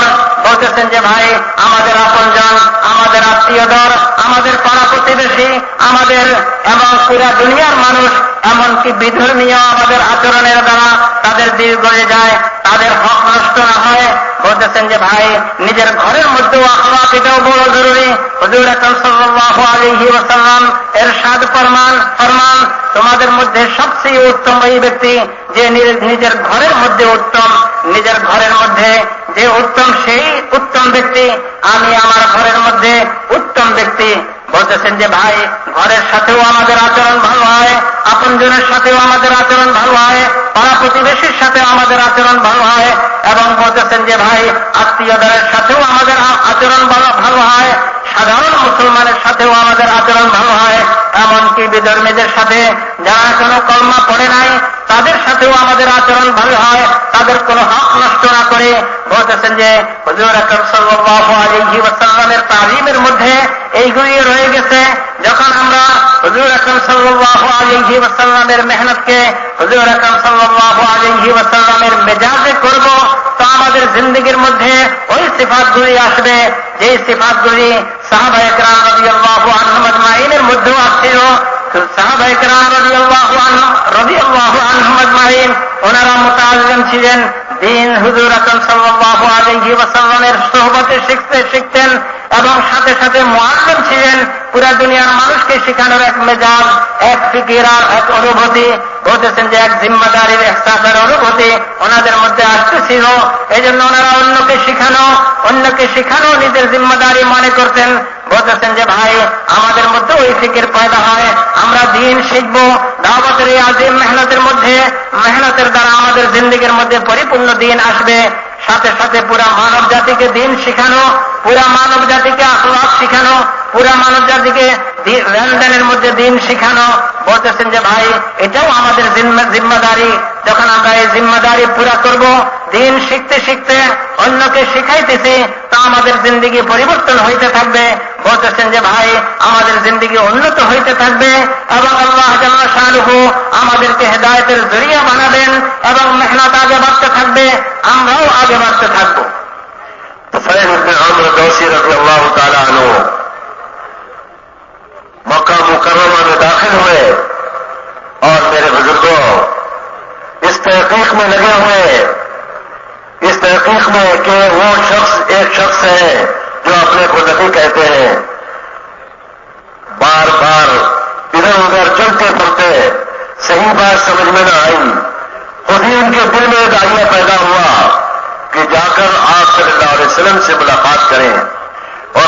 دریافت کریں کہ آپ کیا بات کہتے ہیں۔ چنانچہ میرے بزرگوں، طفیل ابن عامر نے اپنے کان میں روئی ڈال دی تھی، اس لیے کہ لوگوں نے ڈرایا تھا کہ اگر آپ کے کان میں اگر ان کی بات پہنچ گئی، ان کی آواز پہنچ گئی تو تمہارا دل بدل جائے گا۔ وہ اس ڈر سے اپنے کان میں روئی ڈال کر آئے تھے، لیکن جب اندر میں داعیہ پیدا ہوا کہ ان کے پاس چلنا چاہیے اور ان کی بات سننی چاہیے، طفیل تم تو عربی جانتے ہو اور عربی کلام کہنے والے ہو، شاعر ہو، تم چلو ان کے پاس، ان کی بات سنو، اگر کوئی بات ٹھیک ہوگی تو مان لینے میں کیا حرج ہے، اور اگر کوئی بات ٹھیک نہیں ہے تو تم سمجھدار ہو، ان کی بات رد کر دینا چاہیے۔ چنانچہ جو ہے طفیل ابن عامر حرم میں داخل ہوئے، جناب نبی کریم صلی اللہ علیہ وسلم نماز پڑھ رہے تھے، آپ نماز سے فارغ ہوئے، طفیل ابن عامر نے پوچھا اِلَىٰ تَدْعُو النَّاسَ، آپ کس بات کی طرف لوگوں کو دعوت دیتے ہیں؟ طفیل ابن عامر کی اس بات پر سرکار نے فرمایا کہ میں اس بات کی دعوت دیتا ہوں کہ اللہ کے سوا کوئی عبادت کے قابل نہیں اور میں اللہ کا رسول ہوں۔ میرے بزرگوں، اور دوسری بات یہ ہے کہ جیسے حرم میں داخل ہوئے، کان کی روئی نکال کر پھینک دی، کان کی روئی نکال کر پھینک دی، اور اس کے بعد جا کر سوال کیا، آپ صلی اللہ علیہ وسلم نے ان کو کرنے کی دعوت دی اور اپنا پیغام اللہ کی طرف سے جو آیا ہے اس کو پیش کیا، اور پھر قرآن کی آیتیں پڑھی آپ نے۔ قرآن سنتے ہی طفیل ابن عامر کے دل میں یہ بات آ گئی، یہ کلام ان کا نہیں ہے، یہ کلام تو اسی الہ اور معبود کا کلام ہے جس کی طرف انہوں نے دعوت دی ہے۔ قرآن سنتے ہی ان کے دل میں آپ کے نبی ہونے کی تصدیق پیدا ہو گئی اور اعتماد پیدا ہو گیا۔ فوراً یہ کہا اشہد ان لا الہ الا اللہ واشہد انک رسول اللہ۔ میرے بزرگوں اور بھائیوں، چنانچہ جو ہے کلمہ پڑھ لیا اور آپ کی دعوت کو قبول کر لیا اور ایک اللہ کے معبود ہونے کی گواہی دے دی، اور آپ صلی اللہ علیہ وسلم کو اللہ کا سچا رسول اور نبی تسلیم کر لیا۔ تھوڑی دیر کے بعد فوراً ہی کہا کہ آپ مجھے اجازت دیجیے میں اس کلمے کی دعوت کو لے کر اپنی قوم کی طرف جاؤں۔ آپ صلی اللہ علیہ وسلم نے فرمایا جی ٹھیک ہے جاؤ۔ انہوں نے درخواست کی کہ حضور میرے لیے دعا فرما دیں کہ اللہ تعالیٰ مجھے کوئی علامت عطا فرما دے۔ آپ صلی اللہ علیہ وسلم نے دعا فرما دی، اللہ تعالیٰ نے ان کی پیشانی پر ایک روشنی پیدا کر دی۔ تھوڑی دور چلے، ان کو خیال آیا کہ یہ روشنی میرے جو پیشانی پر ہے، اگر یہ روشنی میرے کوڑے کے سرے پر آ جائے، چنانچہ انہوں نے وہاں پر جا کر حضور سے نہیں کہا کہ آپ دعا فرما دیں یہ روشنی منتقل ہو جائے۔ دل میں اللہ کی معرفت آ گئی، اللہ کے رسول صلی اللہ علیہ وسلم کی تصدیق پیدا ہو گئی۔ اللہ کو دعا قبول کرنے والا، سننے والا سمجھ لیا۔ نبی نے اس رب سے کہہ دیا، اس الہ اور معبود سے کہہ دیا میرے لیے کوئی علامت دے دے۔ اللہ نے میرے لیے علامت دے دی۔ اب تو میں سمجھ گیا کہ وہ الہ اور معبود سننے والا ہے۔ انہوں نے فوراً خود ہی کہا یا اللہ اس روشنی کو منتقل کر کے میری پیشانی سے میرے کوڑے کے سرے پر کر دے۔ اللہ تعالیٰ نے فوراً اس کی دعا قبول کر دی۔ ابھی ایمان لائے، ابھی دل میں اللہ کی معرفت آئی، ابھی نبی کو پہچانا اور مستجاب الدعا ہو گئے۔ میرے بزرگوں اور بھائیوں، اللہ نے ان کی دعا قبول کر لی اور وہ روشنی منتقل ہو کر ان کے کوڑے کے سرے پر آ گئی۔ اب کیا ہوا؟ داعی بن کر اپنی قوم کی طرف چلے، اللہ نے ان کے والد کو ایمان دیا، ان کی بیوی کو ایمان دیا، لوگوں نے گشت کرنا شروع کیا، لوگوں نے استقبال نہ ملا اور لوگوں نے ان کی بات نہ سنی۔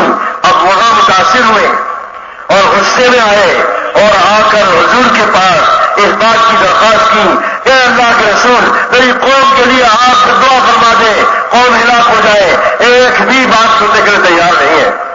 آپ صلی اللہ علیہ وسلم نے ہاتھ اٹھا دیے اور ہاتھ اٹھا کر آپ نے دعا مانگی आपने फरमाया या अल्लाह 10 कबीले को हिदायत दे दे। जब आपने दुआ फरमा दी तो गोया ये बतला दिया कि बस दुआएं नहीं कराया करते, सब्र बर्दाश्त के साथ चला करते हैं, मेहनत में थका नहीं करते, काम किया करते हैं। फिर आपने फरमाया ए तुफैल, अभी तुम्हारी सलाहियत के जैसे लोग, अभी बहुत लोग तुम्हारी कौम में हैं, जाओ मेहनत करो। चुनांच अल्लाह तबारक व तआला ने उनको उनकी मेहनत को कबूल फरमाया। उन्हीं के खानदान ने, उन्हीं के कबीले ने हजरत अबू हुरैरा रज़ियल्लाहु अन्हु इमामुल मुहद्दिसीन उसी खानदान में थे। अल्लाह ने ये के बाद दीगर सबको हिदायत दी।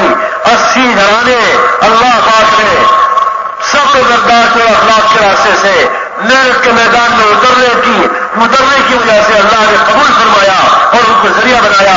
80 घराने अल्लाह ने तुफैल इब्न उमर की दावत की वजह से अल्लाह ने हम सबको हिदायत दी और सबके साथ हिजरत करके मदीने की तरफ सरकार के पास तशरीफ ले गए।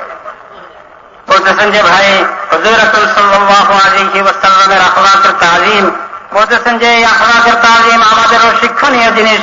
হযরত তুফাইল রাদিয়াল্লাহু আনহুর মতো সাহাবী তিনি কিভাবে মুসলমান হয়েছেন, বলতেছেন যে হুজুর রাসূল সাল্লাল্লাহু আলাইহি ওয়াসাল্লাম যখন দাওয়াতের মেহনত শুরু করছেন, হযরত তুফাইল রাদিয়াল্লাহু আনহু নিজের দেশ থেকে তিনি তুফাইল ইবনে আমর দাওসী রাদিয়াল্লাহু আনহু নিজের দেশ থেকে মক্কাতে আসলেন। তো মক্কাবাসীর অভ্যাস ছিল যারা এই মক্কাতে আসতো তাদেরকে খুব প্রলোভন দিত এবং তাদেরকে খুব বুঝাইতো, দেখো এক ব্যক্তি আমাদের মধ্যে নবী বলে দাবি করতেছে, তার কাছেও তোমরা যাবে না এবং তার কোনো কথা শুনবে না। তিনি এমন তার কোনো কথা শুনলে মানুষের দিল পরিবর্তন হয়ে যায়, ওই ধর্মে দীক্ষিত হয়ে যায়, তুমি কখনো তার নিকটে যাইবে না। বলতেছেন যে এমন ভাবে ওনাকে ভয় দেখানো হইল, এমন ভাবে ওনাকে বলা হইল, তিনি আখের বলতেছেন যে না জানি আমার কোনো অনিচ্ছায় আমার কানে কোনো কথা ঢুকে যায়, এই জন্য কানের মধ্যে রুই ঢুকাই দিলেন। বলতেছেন যে এইভাবে চলতেছেন, ওনার দিলের মধ্যে এই কথা আসছে যে হকের তলব আসছে, হককে জানার এবং হককে বোঝার তলব পয়দা হয়েছে। তিনি নিজেকে নিজে এই কথা বলতেছেন, আমি কেমন ব্যক্তি, আমি অন্যের কথায় কানের মধ্যে রুই ঢুকাই দিলাম, আমি তো আরবি জানি, আমি তো আরবি বুঝি, তিনি তো আরবিতেই আমার সাথে কথা বলবেন। যদি কোনো কথা হক হয়, আমার তো আকল আছে, আমার বিবেক বুদ্ধি আছে, আমি যখন তার কথা শুনবো, শোনার পরে যদি কোনো কথা ভালো হয় ওই কথাটা গ্রহণ করে নিলাম, আর যদি কোনো কথা আমার পছন্দ মতো না হয় ওটাকে গ্রহণ নাই করে তারপরেও তার কথা শোনার থেকে আমি কেন বিরত থাকবো। বলতেছেন যে হকের এক তলব আর আগ্রহ পয়দা হওয়ার কারণে আল্লাহ জাল্লা শানুহু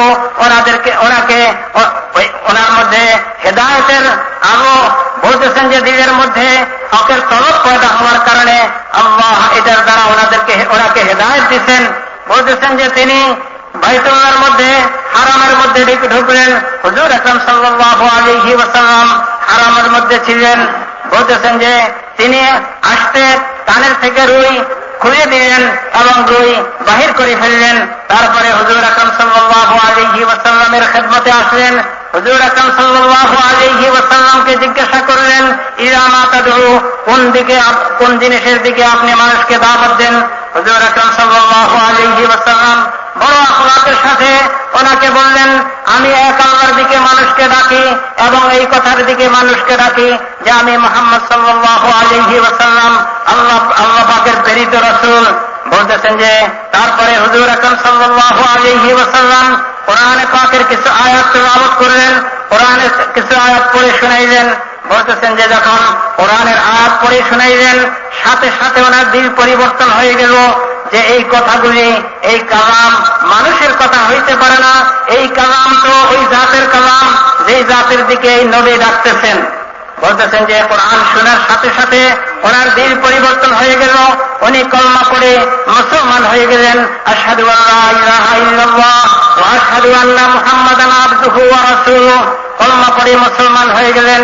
মুসলমান হওয়ার পরে ওনার দিলের মধ্যে এই কথা আসলো, আমি যেরকম মুসলমান হয়েছি আমি আমার ঘরানা এবং আমার আপনজন এবং আমার কওমকে ইসলামের দিকে দাওয়াত দিব।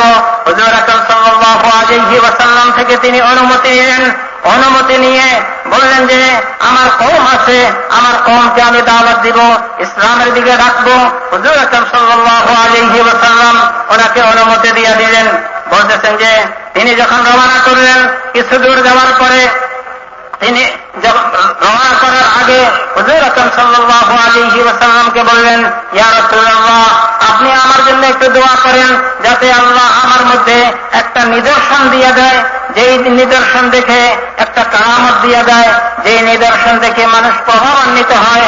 হুজুর আকরাম সাল্লাল্লাহু আলাইহি ওয়াসাল্লাম আল্লাহ জাল্লা শানুহুর নিকটে দোয়া করলেন।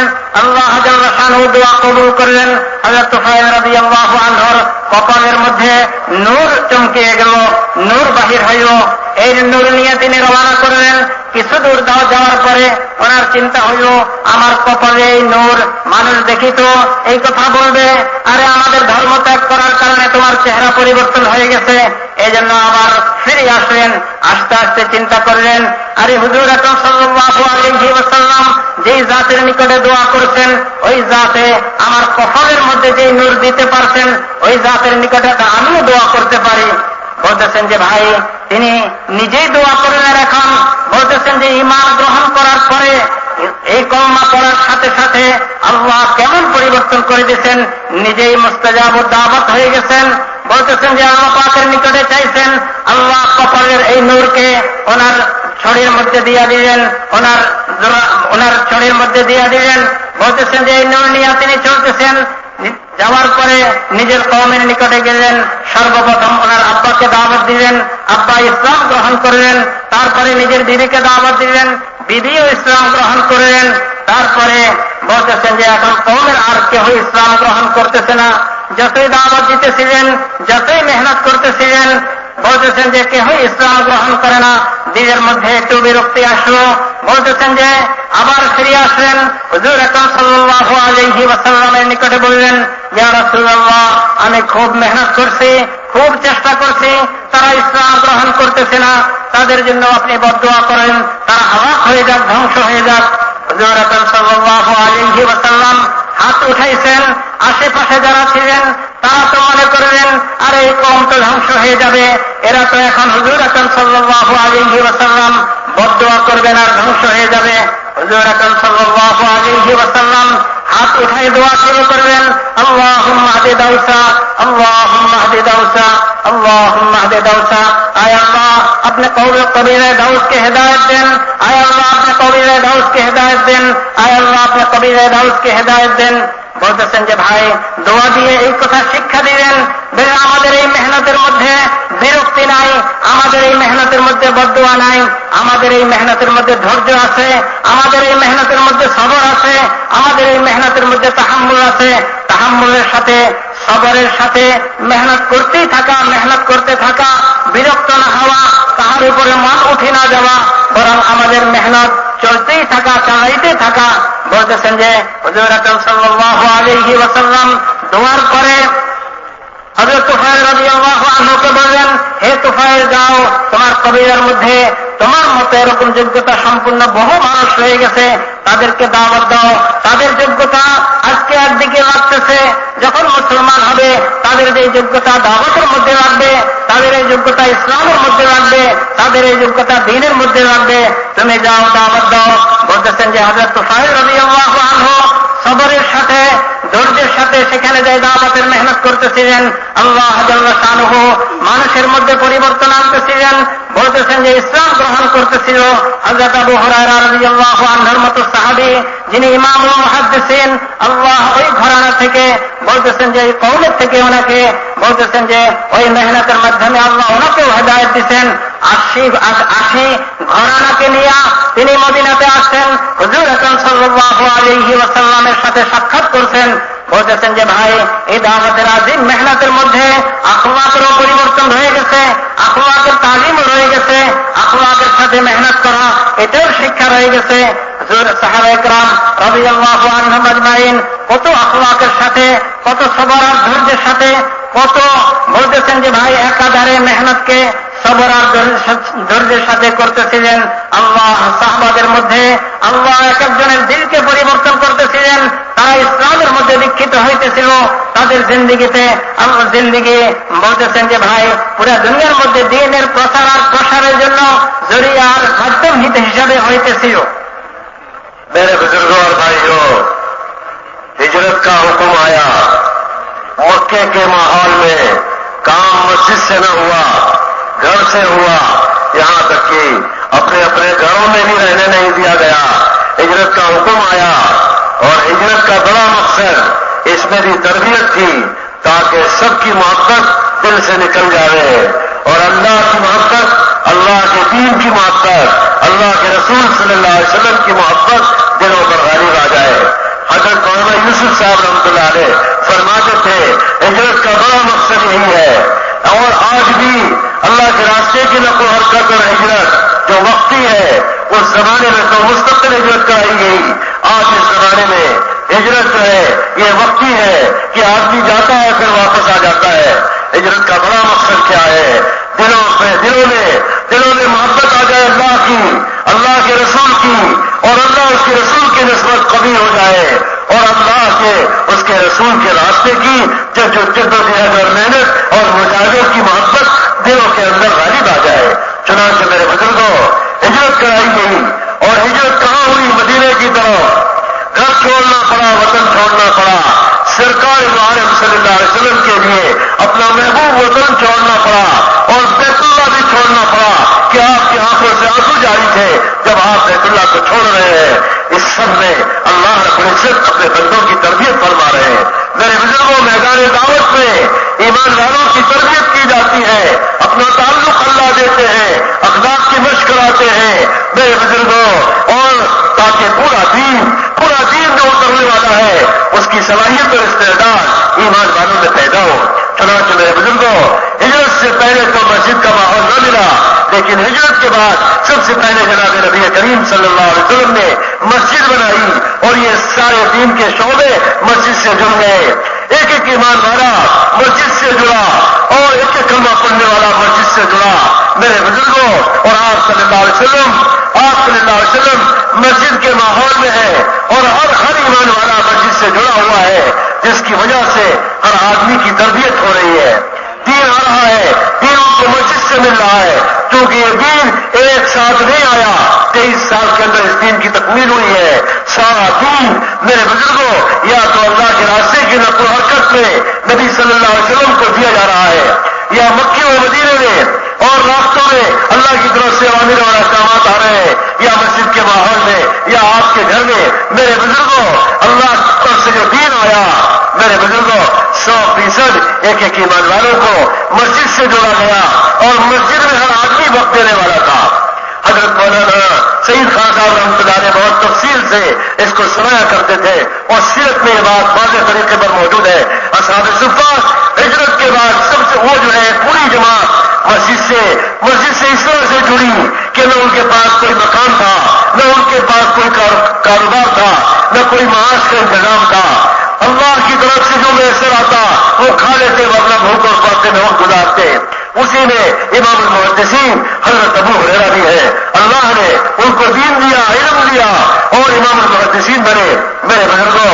और दूसरे मुहाजिरीन साहबा अक्सर औकात मस्जिद के माहौल में और अंसारी साहबा आधा दिन और आधी रात की तरतीब कायम किए हुए थे। 100% ईमान में आने के बाद, इस्लाम में आने के बाद मेरे बुजुर्गों उन्होंने अपने आप को हवाले किया अल्लाह के और उसके रसूल के, और अल्लाह उसके रसूल के रास्ते की जद्दोजहद और मेहनत के। 100% उम्मत मस्जिद से जुड़ी हुई थी मेरे बुजुर्गों। आने वालों का इस्तिकबाल मस्जिद में होता। बनो तकीफ कबीले के लोग आए, हजरत अबू बकर सिद्दीक़ रज़ियल्लाहु अन्हु ने उनका इस्तिकबाल किया मदीना मुनव्वरा में और उनको मस्जिद ले गए। सरकार मुहर्रम सल्लल्लाहु अलैहि वसल्लम ने उनका इस्तिकबाल मस्जिद में किया। उन्होंने कहा हम इस्लाम में दाखिल होना चाहते हैं, लेकिन शर्त के साथ। क्या शर्त है? उन्होंने कहा हम नमाज नहीं पढ़ेंगे, रोजा नहीं रखेंगे, ज़कात नहीं देंगे, हज नहीं करेंगे और अल्लाह के रास्ते में नहीं जाएंगे और मुद्दों को नहीं तोड़ेंगे। आप सल्लल्लाहु अलैहि वसल्लम ने फरमाया ये कौन सा इस्लाम है? ये कौन सा इस्लाम है कि دعا کی ہے وہ یہ لوگ جو ہے ان کے اوپر جو ہے دین کے احکامات بھاری پڑ رہے ہیں، آپ نے ان کو تھوڑی دیر کے لیے رخصت دی. آپ نے فرمایا تمہارے لیے رخصت تو ضرور ہے، کس کی؟ روزے کی، اور کس کی؟ زکات کی اور حج کی اور اللہ کے راستے کی نقل و حرکت کی. اس میں تو تمہارے لیے رخصت ہے، مگر دو کام کرنا پڑے گا. ایک تو تمہیں نماز پڑھنی پڑے گی اور دوسرے تم کو اپنے بتوں کو توڑنا پڑے گا. یہ نہیں کہ دونوں طرف سے رشتہ باقی رہے. آپ صلی اللہ علیہ وسلم نے جب وہ یہ چیزیں ان کے لیے بیان فرمائی تو انہوں نے کہا اچھی بات ہے، جب ہمارے لیے یہ شرطیں ہماری منظور ہو گئی تو ہم ایک کام ہے نماز پڑھیں گے. ہم جو ہے یہ انہوں نے آسانی سے اسے قبول کیا، اسلام میں داخل ہوئے. آپ صلی اللہ علیہ وسلم نے ان کے لیے دو عمل کیا. ایک تو انہیں مسجد میں خیمہ لگوا کر ان کو مسجد میں ٹھہرایا اور دوسرے ان کو نماز سکھانے کا اہتمام فرمایا.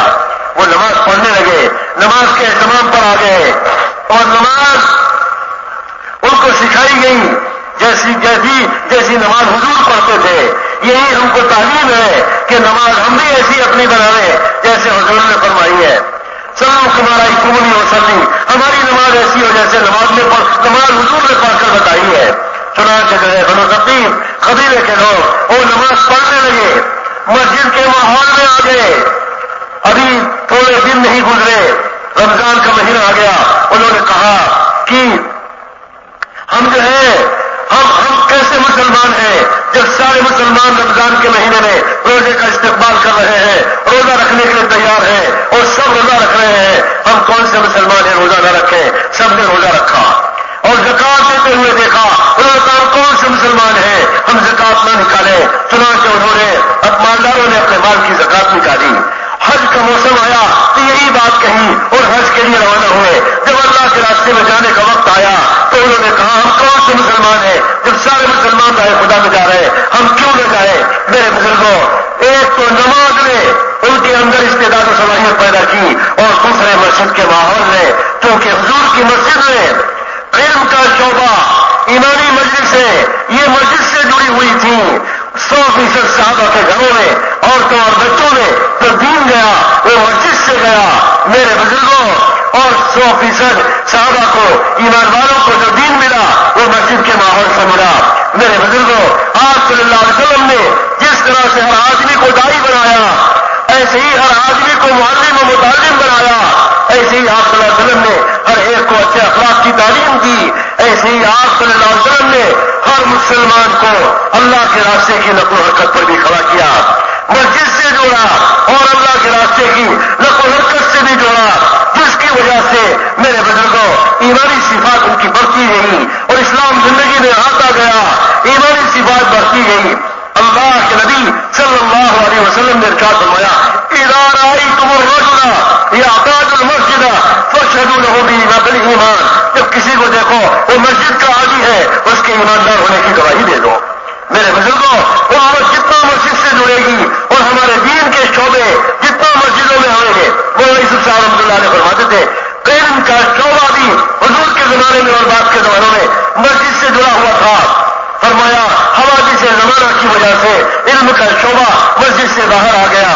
فرمایا جن اصول و آداب کے ساتھ مسجد کے اندر علم لیا جا سکتا ہے، جن آداب کے ساتھ حضور صلی اللہ علیہ وسلم کا لایا ہوا دین جن آداب کے ساتھ مسجد میں لیا جا سکتا ہے اور جن عمل کے جذبے کے ساتھ باوجود ہو کر اور ہر تعظیم کے ساتھ میرے بزرگوں مسجد کے باہر کے ماحول میں وہ آداب نہیں کیے جا سکتے. میرے بزرگوں اور بھائیوں، جس انداز سے قرن اول میں میرے بزرگوں مسجد سے امت کو جوڑا گیا، اگر یہ امت مسجد سے جڑی تو اس کا دین درست ہوتا چلا جائے گا. ابھی تو وہ اعمال ہماری مسجدوں میں وجود میں نہ آئے جو اعمال مسجد نبوی میں حضور کے زمانے میں تھے. ایمانی مجلسیں مسجدوں میں قائم کی جاتی اور جو ہے میرے بزرگوں اس ایمانی حلقے سے میرے بزرگوں صحابہ جڑتے اور ایک اور ایمان والوں پر اس کے لیے گشت ہوتا اور لوگوں کو شریک کیا جاتا. مسجد میں رہنے والوں کو بھی ایمانی مجلسوں میں جوڑا جاتا. میرے بزرگوں یہ ماحول تھا حیات الصحابہ میں. یہ جو ہے یہ آپ کو ملے گا. صحابی کہتے ہیں اجلس بنا میرے ساتھ کہ بیٹھو ہمارے ساتھ، ہم یہ اپنے ایمان کو تازہ کریں. حضرت عمر رضی اللہ تعالیٰ عنہ فرماتے تھے اگر دنیا میں 3 عمل نہ ہوتا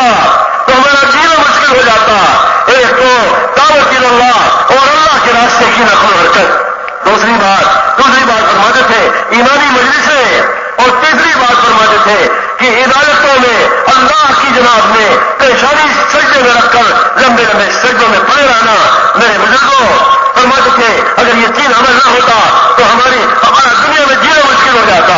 میرے بزرگوں آج اس دور میں یہ بات کہی جا رہی ہے کہ امت مسجد سے جڑے اور امت مسجدوں میں ان کی آمد و رفت بڑھے, ایمانی مجلسیں ہوں اور علم کے حلقوں میں میرے بزرگوں مختلف اوقات میں علم کے حلقے قائم ہوں اور اندر کے تقاضوں میں میرے بزرگوں اندر میں علم کا حلقہ ہو, ایمانی مجلسیں ہوں اور باہر کے ماحول سے لوگوں کو ملاقاتوں کے راستے سے مسجدوں کی آمد و رفت ان کی بڑھائی جائے, ذہن بنایا جائے, امت کو نقل و حرکت پر بھی کھڑا کیا جائے اور امت کو حضور صلی اللہ علیہ وسلم کی تعلیمات کی طرف بھی متوجہ کیا جائے. میرے بزرگوں قرن اول کی کامل ترتیب آج امت میں اگر آ گئی تو میرے بزرگوں قرن اول کی طرف سے خیر و برکت گھروں میں بھی آئے گی اور ہماری مسجدیں بھی اعمال سے آباد ہوگی. بقول حضرت مولانا سعید خان صاحب رحمۃ اللہ علیہ کے فرماتے تھے آج جس طرح سے ہمارے یہاں نمازوں کے ساتھ یہ تعلیم کا حلقہ جڑا ہوا ہے, فرمایا نہیں اس طرح سے دور صحابہ میں نہیں تھا. سیرت صحابہ یہ بتاتی ہے نمازوں کے علاوہ اوقات پہ لوگ آتے اور ایمانی مجلسیں قائم کرتے اور کوئی شریک ہوتے, باہر کے ماحول کے بھی لوگوں کو شریک کرتے. میرے بزرگوں محنت میں جتنا سیرت کے مسئلے میں کام ہوگا اور جتنا میرے بزرگوں امت مسجد سے جڑے گی اور مسجد سے آمد و رفت بڑھے گی, میرے بزرگوں امت کے اندر خیر میں اضافہ ہوتا چلا جائے گا. ابھی تو حالت یہ بنی ہوئی ہے میرے بزرگوں کہ اگر غور کریں گے اور اندازہ لگائیں گے تو ہمارے تینوں بر اعظم میں بر صغیر میں میرے بزرگوں ابھی تک 80% نماز چھوڑنے والے ہیں. 80% مسلمان مسجد سے دور ہے. جب اذان سن کر مسجد میں 80% مسلمان نہیں جاتے, میرے بزرگوں امت کے دین کا کیا حال ہوگا؟ امت کس حال میں زندگی گزار رہی ہے؟ نماز چھوڑنے والوں کے سلسلے میں سرکار دو عالم صلی اللہ علیہ وسلم کی جو حدیثیں ہیں وعید کی, اس کے فائدے میں علماء نے لکھا ہے کہ اگر کفر شرک کے ماحول میں نماز چھوڑنے والے اگر پڑ جائیں, خطرہ اس بات کا ہے کہ کہیں دوسرے دین سے متاثر نہ ہو جائے. دوسرا خطرہ یہ ہے کہ کہیں زندگی اسی طرح سے غفلت میں گزر گئی اور کہیں سوء خاتمہ نہ ہو جائے, اس کا خطرہ ہے. میرے بزرگوں اور بھائیوں اللہ رب العزت نے قرن اول کی دولت, قرن اول کا کام اس دور میں ہمیں عطا فرمایا ہے. اللہ تعالیٰ اپنے فضل سے اس مبارک محنت کو ہمیں سمجھا دے اور یہ مبارک محنت اس ترتیب پر امت کے اندر زندہ ہو جس ترتیب پر اللہ کے رسول صلی اللہ علیہ وسلم نے خلفائے راشدین نے امت کے اندر محنت کی تھی. آج میرے بزرگوں اگر محنت صحیح اوپر آئی تو میرے بزرگوں اور بھائیوں پھر کیا ہوگا؟ ایمان میں کمال پیدا ہوتا چلا جائے گا, عبادت میں کمال پیدا ہوتا چلا جائے گا, امت اچھے اخلاق پر آئے گی, امت علم سے جڑے گی, حضرت محمد صلی اللہ علیہ وسلم کی تعلیمات سے جڑے گی, نماز امت پر زندہ ہوگی اور امت نماز سیکھنے والی بنے گی, اچھی نماز پڑھنے والی بنے گی. اگر یہ بنیادی محنت کا میرے بزرگوں میں بنیادی محنت کی طرف امت آئی اور بنیادی محنت مساجد میں زندہ ہو گئی اور امت نقل و حرکت پر آئی تو میرے بزرگوں اللہ رب العزت کھوئی ہوئی صلاحیت اور استعداد کو دوبارہ لوٹاویں گے. میرے بزرگوں اس طرح سے ہمیں اپنے آپ کو محنت پر کھڑا کرنا ہے, نقل و حرکت پر بھی آنا ہے اور مساجد کو اعمال دعوت سے آباد کرنا ہے اور مسجد کے ماحول میں اس انداز سے محنت کرنی ہے. کوئی مسلمان نماز چھوڑنے والا نہ ہو, کوئی مسلمان علم کے بغیر زندگی گزارنے والا نہ ہو, امت علماء سے جڑ رہی ہو, پوچھ کر چلنے والی ہو اور ہر مسلمان اپنے ماتحتوں کی اچھی تربیت کر رہا ہو, طالبوں کی تربیت کر رہا ہو. میرے بزرگوں محنت کا صحیح رخ, محنت کی ترتیب امت کے اللہ تبارک و تعالیٰ اپنے فضل سے وہ چیزیں جو ابھی امت میں جو اس امت کے لیے اگلا سبق ہے میرے بزرگوں امت کو اس پر آنا ہے تاکہ میرے بزرگوں ہماری زندگیاں درستگی پر آئے. اللہ تبارک و تعالیٰ ہم سب کو قبول فرمائے. বলতেছেন যে ভাই হুজুর আকরাম সাল্লাল্লাহু আলাইহি ওয়াসাল্লাম মক্কায় মুকাররমার মধ্যে তো মেহনত করতেছিলেন, কিন্তু মক্কায় মুকাররমার মেহনত মসজিদ ভিত্তিক মেহনতের পরিবেশ হয় নাই, মসজিদ ভিত্তিক মেহনত করার মতো অবস্থা হয় নাই. ঘরে ঘরে মেহনত করতে হইতো, ঘরে ঘরে সেখানে মেহনত করতেছিলেন হুজুর আকরাম সাল্লাল্লাহু আলাইহি ওয়াসাল্লাম. সাহাবা একরাম রাদিয়াল্লাহু আনহুম আজমাইন বড় কুরবানির সাথে, বড় কষ্টে, বলতেছেন যে ভাই মক্কায় মুকাররমার মধ্যে এই দাওয়াতের আযীম মেহনত করতেছিলেন, মানুষকে দ্বীনের দিকে ডাকতেছিলেন, কিন্তু মক্কাবাসী এটাও পছন্দ করতেছিল না, এটাও মানতে পারতেছিল না, এটার মধ্যেও তারা বাধা দিতেছিল। এমনকি আল্লাহ জাল্লা শাআনুহুর পক্ষ থেকে হিজরতের হুকুম আসলো মদিনায় মুনাওয়ারার মধ্যে হিজরত করার জন্য। বলতেছেন যে হিজরত সেখানের জন্য বড় কঠিন ছিল, একবারই দেশ ত্যাগ করে চলে যাওয়া। বলতেছেন যে আমাদেরকে তো বলা হয় অল্প সময়, সাময়িক সময়, কিছু সময় আল্লাহর রাস্তা বের হয়ে দিন শিখা, দিনের মেহনত শিখা, কিন্তু মক্কায় মুকাররমার হিজরত এরকম ছিল না। এমনকি দেশ ত্যাগ করে চলে যাওয়া, সারা জীবনের জন্য চলে যাওয়া, নিজের জান আর মালকে রেখে, নিজের মালকে রেখে, নিজের ঘর ইত্যাদিকে রেখে, সবকিছুকে রেখে দিনের জন্য, আল্লাহর জন্য। বলতেছেন যে আল্লাহর মহব্বতে, আল্লাহর রাসূলের মহব্বতে, দিনের মহব্বতে নিজের মাতৃভূমিকে ছাড়া সাহাবায়ে কেরাম রাদিয়াল্লাহু আনহুম আজমাইন এত বড় কোরবানিকে উঠাইছেন, এত বড় কোরবানিকে বরদাস্ত করছেন। বলতেছেন যে ভাই কত বড় কঠিন। বলতেছেন যে নিজের সবকিছুকে ছেড়ে একবারে জীবনের জন্য চলে যাওয়া, এটা কত বড় কঠিন ছিল। সাহাবায়ে কেরাম রাদিয়াল্লাহু আনহুম আজমাইন আল্লাহর মহব্বতকে দেখাইছেন, আল্লাহর রাসূলের মহব্বতকে দেখাইছেন, দ্বীনের মহব্বতকে দেখাইছেন। মক্কার মতো এত পবিত্র ভূমিকে ছেড়ে মদিনার দিকে রওনা করছেন, মদিনাতে হিজরত করে চলে গেছেন। হুজুর আকরাম সাল্লাল্লাহু আলাইহি ওয়াসাল্লাম যখন মদিনার দিকে রওনা করছেন, বলতেছেন যে বাইতুল্লাহর দিকে দেখে বারবার তাকাইতেছিলেন আর কাঁদতেছিলেন, চোখের পানি পড়তেছিল, আর এই কথা বলতেছিলেন, হে বাইতুল্লাহ, তোমাকে আমি বড় মহব্বত করি, আল্লাহ যদি হুকুম না করতেন, হিজরতের যদি হুকুম না হয়তো, কখনো আমি তোমাকে ছাড়তাম না। বলতেছেন যে ভাই সবকিছুকে ছাড়ি মদিনাতে গেছেন।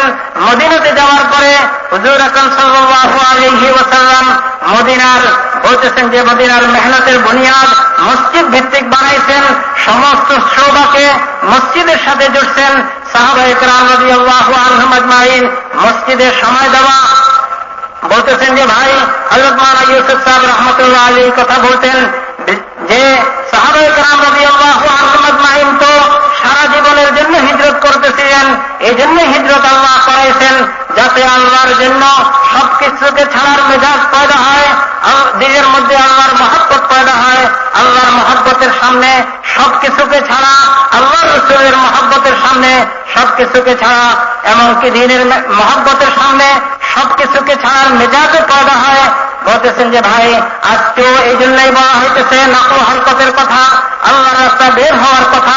বলতেছেন যে সাময়িক হিজরতের কথা, সাময়িক আল্লাহর রাস্তা বের হওয়ার জন্য এই জন্যই বলা হইতেছে যাতে আমাদের দিল থেকে দুনিয়ার মহব্বত বাহির হয়ে যায়, আল্লাহর মহব্বত আমাদের দিলের মধ্যে বিদ্যমান হয়, আমাদের দিল থেকে আসবাবের মহব্বত বাহির হয়ে যায়, আমাদের দিল থেকে ঘর বাড়ির মহব্বত বাহির হয়ে যায়, আমাদের দিল থেকে ব্যবসা বাণিজ্যের মহব্বত বাহির হয়, এবং দিনের মহব্বত, আল্লাহ এবং আল্লাহর রাসূলের মহব্বত আমাদের দিলের মধ্যে বিদ্যমান হয়, আল্লাহ পাকের দিনের মহব্বত আমাদের দিলের মধ্যে বিদ্যমান হয়।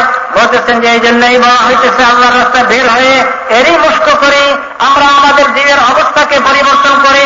বলতেছেন যে হুজুর আকরাম সাল্লাল্লাহু আলাইহি ওয়াসাল্লাম মদিনায় মুনাওয়ারার মধ্যে যখন গেছেন, সেখানে যাওয়ার পরে মসজিদ ভিত্তিক মেহনত শুরু করছেন।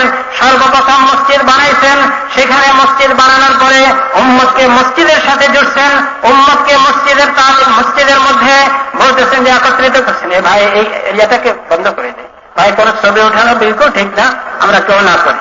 তো বলতেছেন যে হুজুর আকরাম সাল্লাল্লাহু আলাইহি ওয়াসাল্লাম মদিনায় মুনাওয়ারার মধ্যে উম্মতকে জুড়ছেন, মসজিদ ভিত্তিক মেহনত শুরু করছেন। সেখানে উম্মতের তরবিয়ত হয়েছে, উম্মতের শিক্ষা হয়েছে। বলতেছেন যে মসজিদের মধ্যে ইলমের তালিম ছিল, মসজিদের মধ্যে ঈমানের তালিম ছিল, মসজিদের মধ্যে দ্বীন শিক্ষার তালিম ছিল। সর্বতবকার মানুষকে মসজিদের মধ্যে দেওয়া হয়েছে। এমনকি কিছু সাহাবীর অবস্থা তো এরকম ছিল, তারা 24 ঘন্টা মসজিদেই পড়ে থাকতেন, তাদের কোনো ঘর বাড়ি ছিল না, তাদের কোনো ব্যবসা বাণিজ্য ছিল না, তাদের কোনো কারবার ছিল না, তাদের কিছুই ছিল না, তারা 24 ঘন্টা মসজিদে পড়ে থাকতেন। হুজুর আকরাম সাল্লাল্লাহু আলাইহি ওয়াসাল্লামের সুহবতে দ্বীন শিখতেন, হুজুর আকরাম সাল্লাল্লাহু আলাইহি ওয়াসাল্লামের সুহবতে ইলম শিখতেন, হুজুর আকরাম সাল্লাল্লাহু আলাইহি ওয়াসাল্লামের সুহবতে আখলাক চিনতে শিখতেন, হুজুর আকরাম সাল্লাল্লাহু আলাইহি ওয়াসাল্লামের সুহবতে পরিপূর্ণ দ্বীন শিখতেন। বলতেছেন যে ভাই এই তালিম ছিল মসজিদ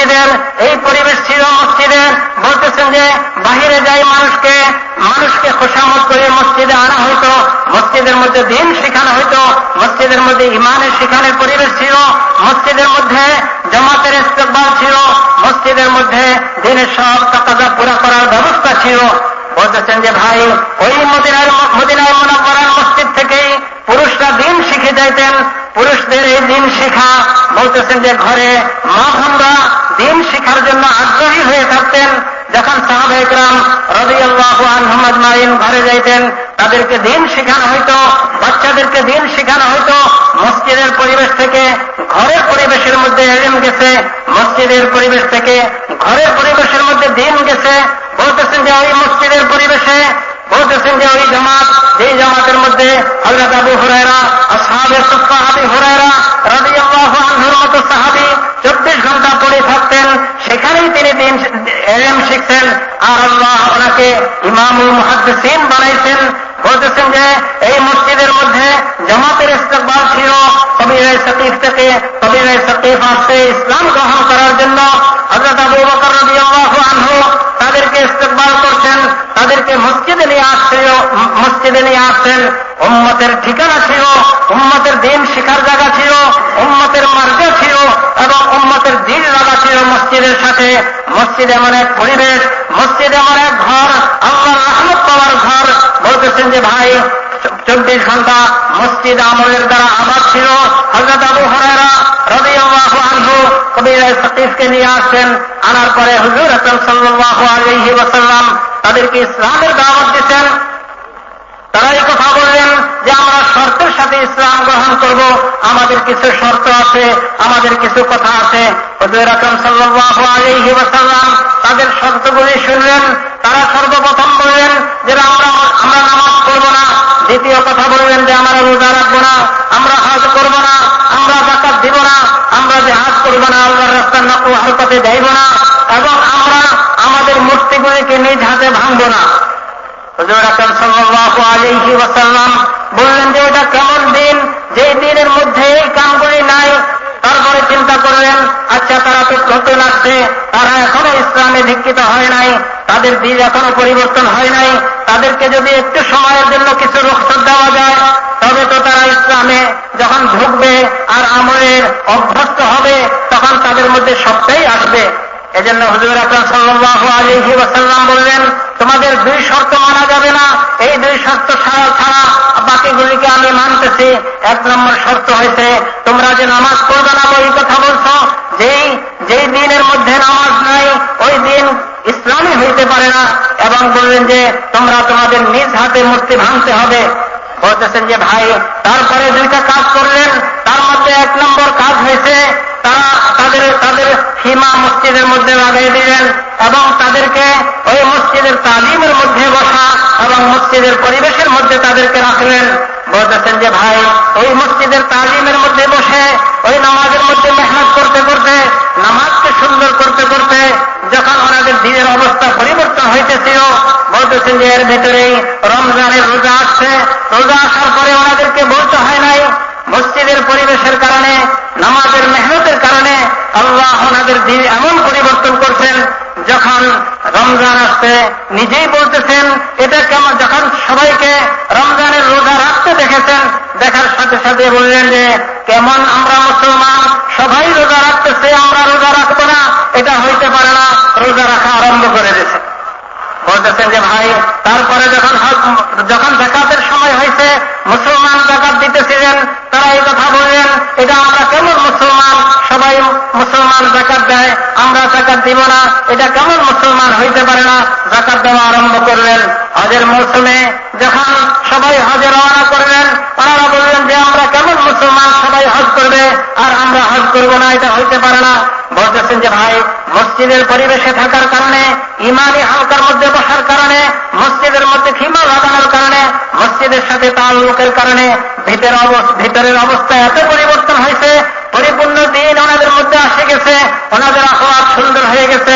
বলতেছেন যে ভাই, আজকে ওই মেহনতের দিকেই ডাকা হইতেছে, ওই মসজিদ আবাদের মেহনতের দিকে ডাকা হইতেছে, ওই নকল হরকতের দিকে ডাকা হইতেছে, যে ওই মেহনতের দিকে ডাকা হইতেছে, ওই নকল হরকতের দিকে ডাকা হইতেছে। বলতেছেন যে নকল হরকতের দ্বারা মানুষের জিন্দেগি পরিবর্তন হয়, মানুষের মধ্যে যোগ্যতা আছে পরিপূর্ণ দিনের উপরে চলার জন্য, মানুষের জিন্দেগির অবস্থা পরিবর্তন হয়, মানুষের মধ্যে এলেম আসে, মানুষের আখলাক সুন্দর হয়, মানুষের মধ্যে নামাজি জিন্দেগি আসে। বলতেছেন যে ভাই মানুষের মধ্যে পরিপূর্ণ দিন আসে, মানুষের আখলাক সুন্দর হয়, ওই সিফাত যদি মানুষের জিন্দেগিতে আসে, যেই সিফাত যদি সাহাবায়ে কেরাম রাদিয়াল্লাহু আনহুম আজমাইনের মধ্যে ছিল। বলতেছেন যে ভাই মসজিদে নববীর মেহনত এত পরিপূর্ণ মেহনত ছিল। মসজিদে নববীর মধ্যে একদিকে তালিমের হালকা চলতেছিল, একদিকে ইমানি হালকা চলতেছিল, একদিকে তালিমের হালকা চলতেছিল। হযরত ওমর রাদিয়াল্লাহু আনহু এই কথা বলতেন, যদি 3 জিনিস না হইতো আমাদের জন্য ইসলামের মধ্যে জীবিত থাকা এটা কঠিন জিনিস হইতো। যদি আমাদের মধ্যে 3টা জিনিস না হইতো, আমরা যদি 3টা জিনিস না পাইতাম, তো আমাদের ইসলামের মধ্যে জীবিত থাকা এটা কঠিন ছিল। তার মধ্যে একটা হয়েছে আল্লাহর রাস্তার নকল হরকত, দ্বিতীয় হয়েছে ইমানি হালকা কায়েম করে ইমানি হালকার মধ্যে বসে নিজের ইমানকে তাজা করার এক মেহনত, তৃতীয় হয়েছে ইমানি হালকার মধ্যে বসে ইমানি হালকা বানানোর মেহনত, তৃতীয় হয়েছে লম্বা লম্বা সেজদা করে সেজদার মধ্যে লম্বা সময় থাকি আল্লাহর সাথে কথাবার্তা বলা। বলতেছেন যে ভাই এই 3টা আমল যদি ইসলামের মধ্যে না হইতো, তো আমাদের জন্য ইসলামের মধ্যে জীবিত থাকা বড় কঠিন ছিল। বলতেছেন যে সাহাবায়ে কেরাম রাদিয়াল্লাহু আনহুম আজমাইন মসজিদের মধ্যে এইভাবে সময় দিতেন।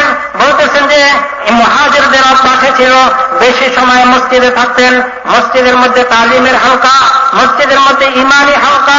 হযরত ওমর রাদিয়াল্লাহু আনহুর মতো সাহাবী ইমানি হালকা কায়েম করে নিজেও ওই হালকার মধ্যে বসতেন এবং রাষ্ট্র করে করে এক একজনকে ইমানি হালকার মধ্যে নিয়ে আসতেন এবং সবাইকে বসাইতেন। ইমানি তরবিয়ত হইতো, ইমানি উন্নতি হইতো, নিজের ভিতরে ইস্তেদাদের যোগ্যতা বাড়ত।